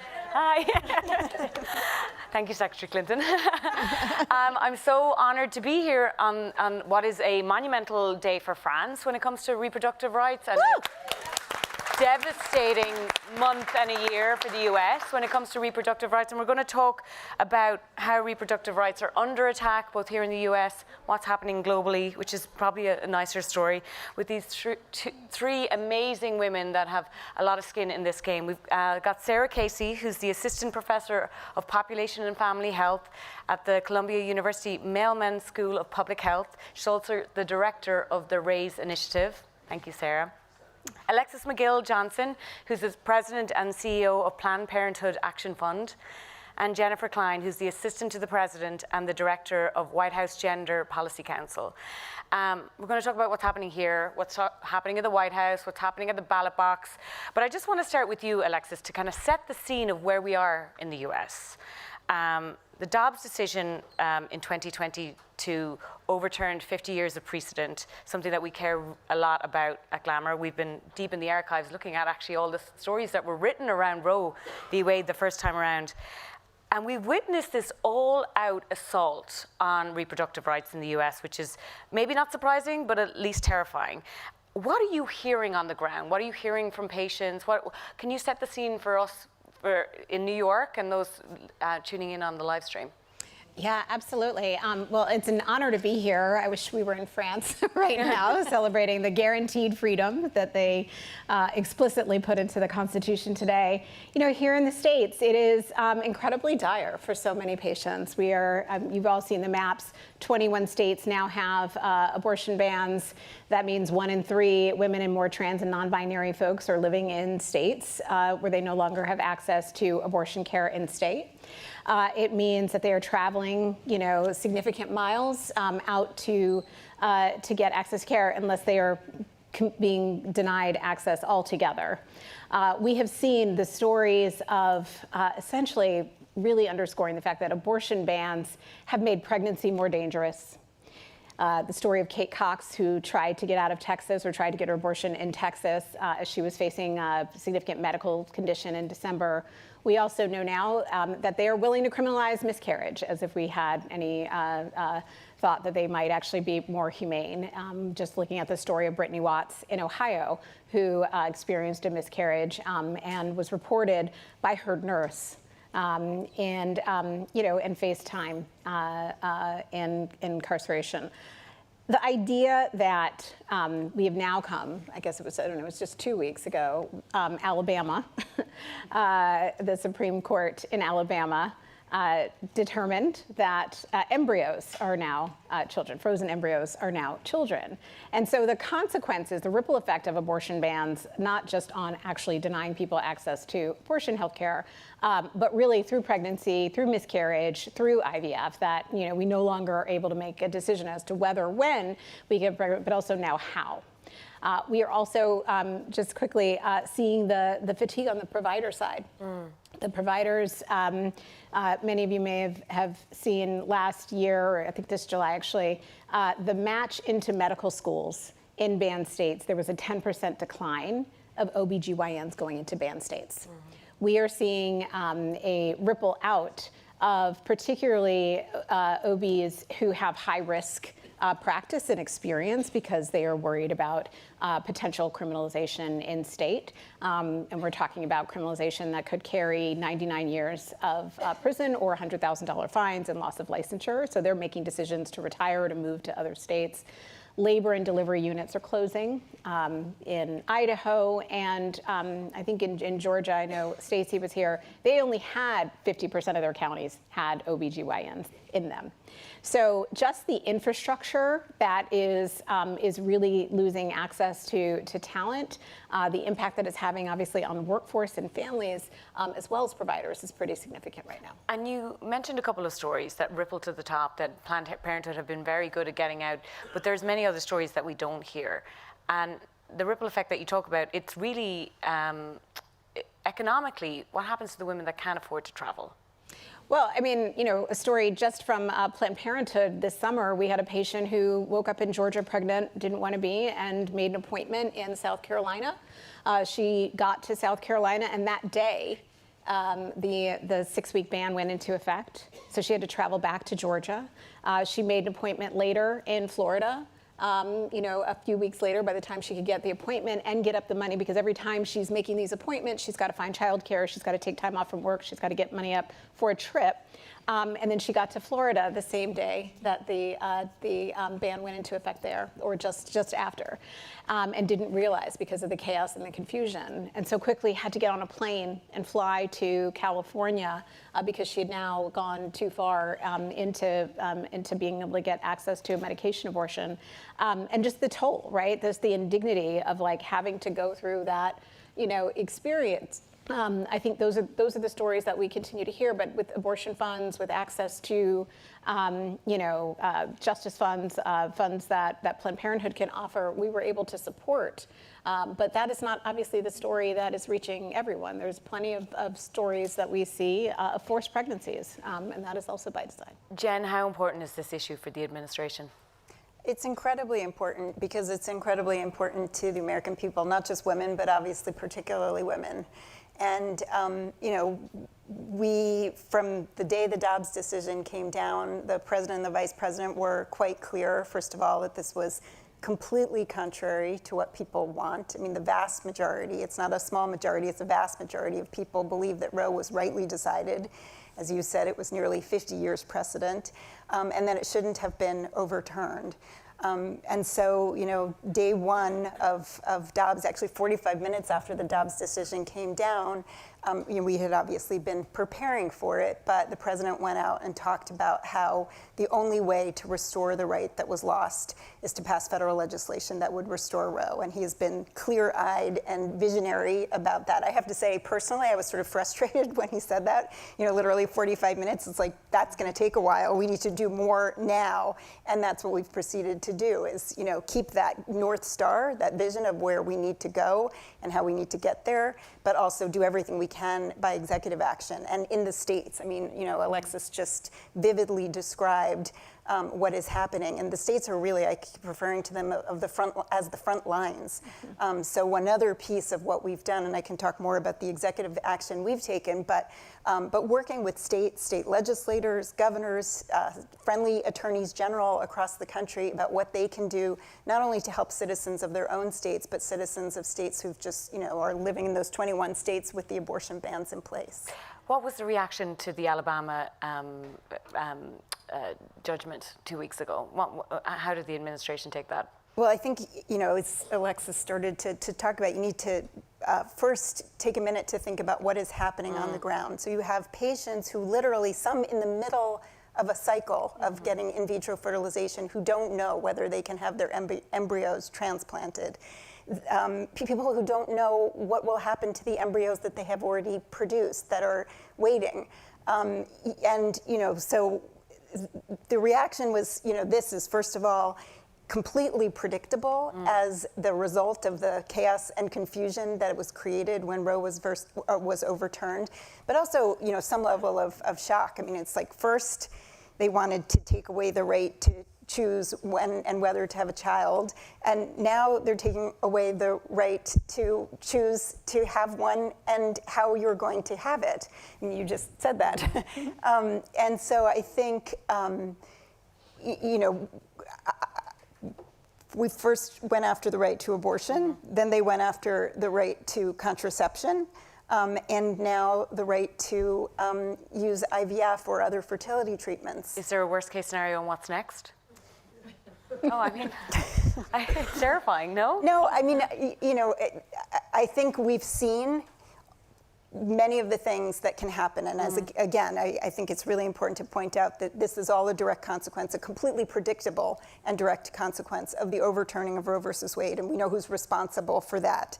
I think that there are things we can do, and this is what we're doing in the administration. Number one, protecting access to medication abortion. Number two, protecting access to contraception. Number three, protecting patient privacy, because a lot of patients are very concerned that they will be prosecuted, their doctors will be prosecuted, and we have tools, we have federal laws that protect the most sensitive health information. We're using those. Protecting patient safety and security. When they seek services, whether that's picking up a prescription at a pharmacy, because the exciting news last week was that 2 major retail pharmacy chains are now going to make medication abortion, mifepristone, available in their pharmacies.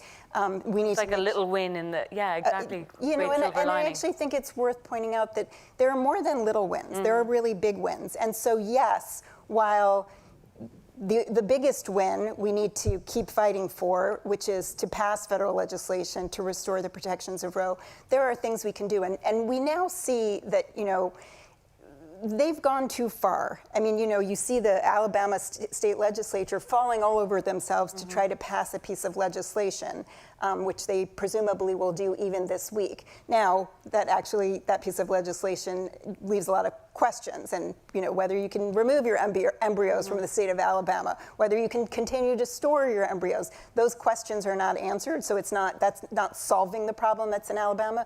But there are things we can do, and I think the motivation is there because people are mad and are taking action. Did you see different people getting mad over Alabama versus Dobbs? Yes, I think Alabama really. I mean, to your point, it's beyond. So obviously abortion has been a fairly controversial issue in the United States, maybe more in the United States than in other places. I actually think it's way less controversial than it used to be. As I said, I think the strong majority of Americans, not just Democrats, not just women, but independents and Republicans, actually believe that there should be a right to make these choices yourselves about your own body. And I think we've crossed a line where this is no longer an issue where people are dramatically opposed to each other and to have different views. I think there's a strong middle where people actually agree. But I think what just happened in Alabama and the court case, which reads like we live in a theocracy, really motivated some people who maybe weren't even paying attention. Yeah, I agree. Sarah, taking it global, your work focuses on improving the availability and quality of sexual reproductive health in countries where the health system has been weakened by war or natural disaster. What you're seeing happening in the US, how has that had a ripple effect beyond? Unfortunately, we're seeing attacks on reproductive rights in the US having a profound effect on reproductive rights in the global South. Sort of the success of the anti-choice movement here in the Supreme Court has emboldened anti-choice movements around the world and threatens local advancement in sexual and reproductive health and rights. They say the US did it, why can't we? Now, I have to say, we're seeing a lot of funding from the religious right here going to fund anti-choice movements, both local and regional movements around the global south. And they use similar tactics to pull back. Let's take Kenya for an example. The growing influence of the anti-rights movement in Kenya has slowed progress on addressing unsafe abortion, which is one of the major causes of maternal death and disability in the country. They had high court rulings in 2019 and 2022 that affirmed abortion is a fundamental right under their 2010 constitution and directed Parliament to enact reforms to make it accessible. However, under backlash from the anti-choice movements, the Attorney General has stayed the ruling, which also partly relied on Roe v. Wade in the ruling. They, in addition, they've also funded, we're trying to put in a family planning law that would enact the framework under which sexual reproductive health access in Kenya would be expanded in accordance with their local laws, but anti-choice movements largely funded by the US ended up causing that to be withdrawn. Funded from where in the US? A lot of the religious right. Mm-hmm. Okay. And staying globally, I'm Irish, I grew up in Ireland, and I wrote my editor's letter in 2018 about repeal the 8th Amendment. I was so proud to grow up in a country that had finally given women back their access to reproductive rights. And I wrote in that editor's letter how I was terrified that I lived in a country that was taking it away. Where is our standing globally when it comes to this, Jen? Like, where do we stand? We see France today, as Alexis brought up. I just want to use the exact language because it's so empowering. They enshrined into their constitution, what was it, Alexis? Guaranteed freedom. Guaranteed freedom. We were celebrating backstage in the green room about this, the guaranteed freedom into their constitution for women to have an abortion. The rest of the world, at least most of them, seem to be going forward. We're going back. How is that affects their standing in the world when it comes to this? Yeah, I mean, it's really a concern. And, I hear that when I go to the UN and talk to people from other countries, representatives from other countries, and they say, first of all, what's happening over there? But second of all, it does have ripple effects in other countries.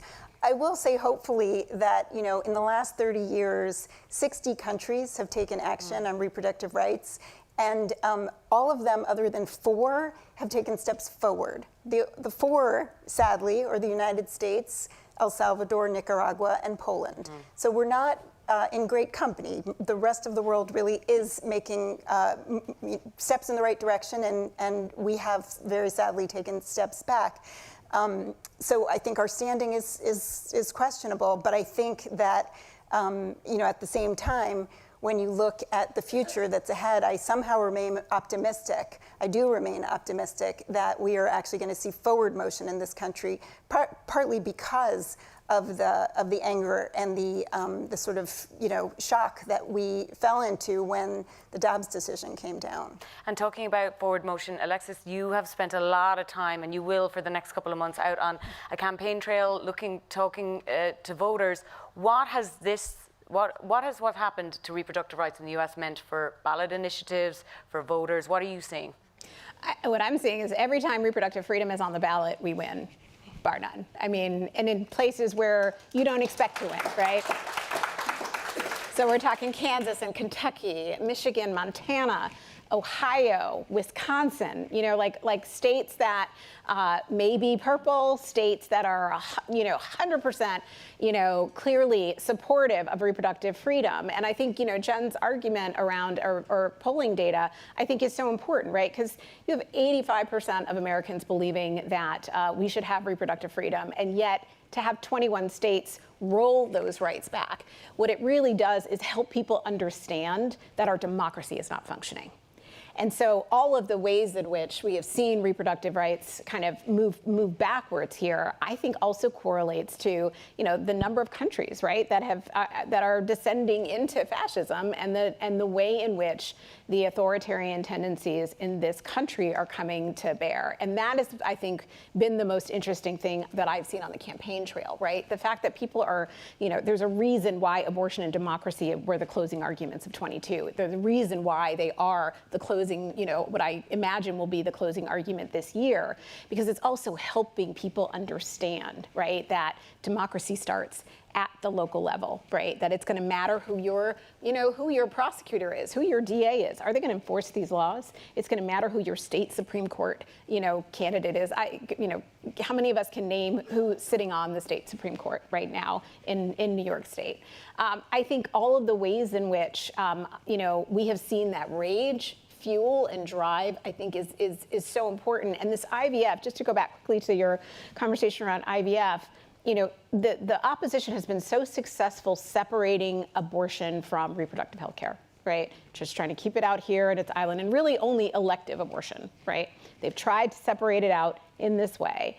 But what we have seen now, right, is that pregnancies are more dangerous. We've seen the miscarriage being criminalized. And now with IVF, people are being able to, kind of understand that abortion is part of sexual and reproductive freedom, right? Having access to medical care is a private medical decision that you want to make. You don't want, you don't want Marjorie Taylor Greene to make those decisions, right? You don't want Ted Cruz to make those decisions for you.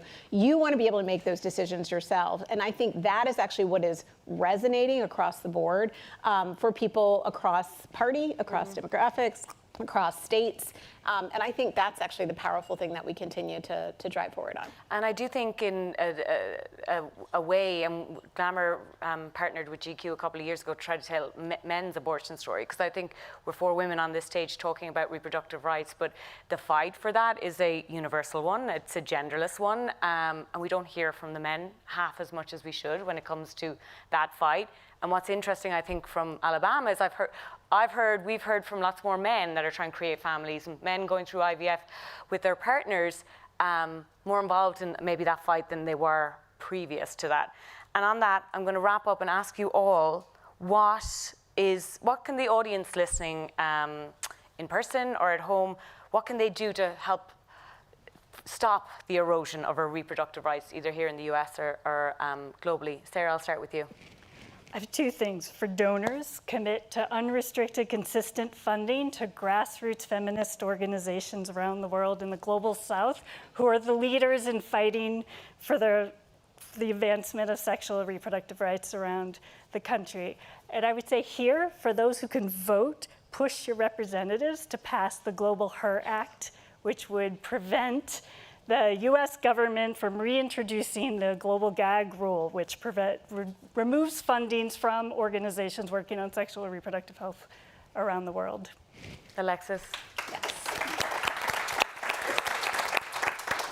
So I would say 2 things as well. I would say, first of all, as gloom and doom as we started off this conversation, I really do hold a lot of hope right now, and hope needs an infrastructure, right? It needs to be supported. It needs, everyone who is calling into a health center who needs an appointment, there's somebody on the other side of that needs to be supported to make sure that they are able to do the work to ensure that the care is provided, that they're fighting the bad bills, and and the funds are there. So supporting abortion funds, supporting local independent providers and local Planned Parenthood affiliates, I think is critically important. But the voting piece and the long game voting piece, I think, is the thing that we really need to pay attention to. 24 is going to be an incredibly important year, and I know that is like the understatement of the universe. But to be able to move forward, to Jen's point, to get to a governing majority for reproductive freedom, it will actually give us our first bite at the apple for federal legislation. And that is very, very exciting, and it should be mobilizing and energizing. But we will need to continue to fight ballot initiatives like the one in Florida and the one in New York that has language in it that could help us actually get to a guaranteed freedom for the next court in the next 15 years. And so I think it's really important for us to stay engaged and vote, but also really start to engage in a long-term strategy to get back into the Constitution, because that's really what our work is now, generationally. Thank you.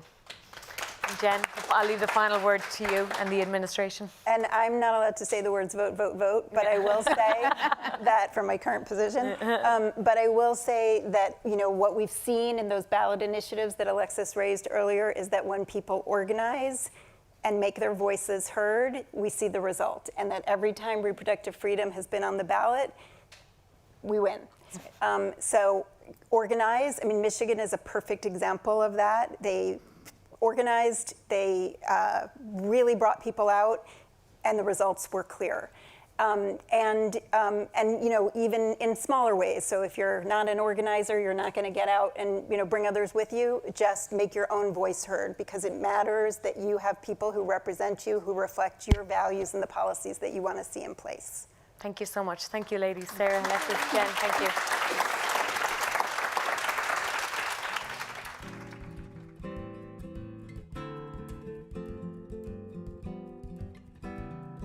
Well, thank you all so much for this amazing afternoon. And now it's evening, it's dark. People are hungry. And I just want to tell you that everything you've heard today is part of the agenda that we will be pursuing with the initiative at IGP. And we need all of your good ideas, your advice, your support in order to translate so much of what we've heard into impact, into work with our students, faculty, outsiders to make sure that we actually produce results that move us toward greater equality on behalf of women and girls. Thank you all so much.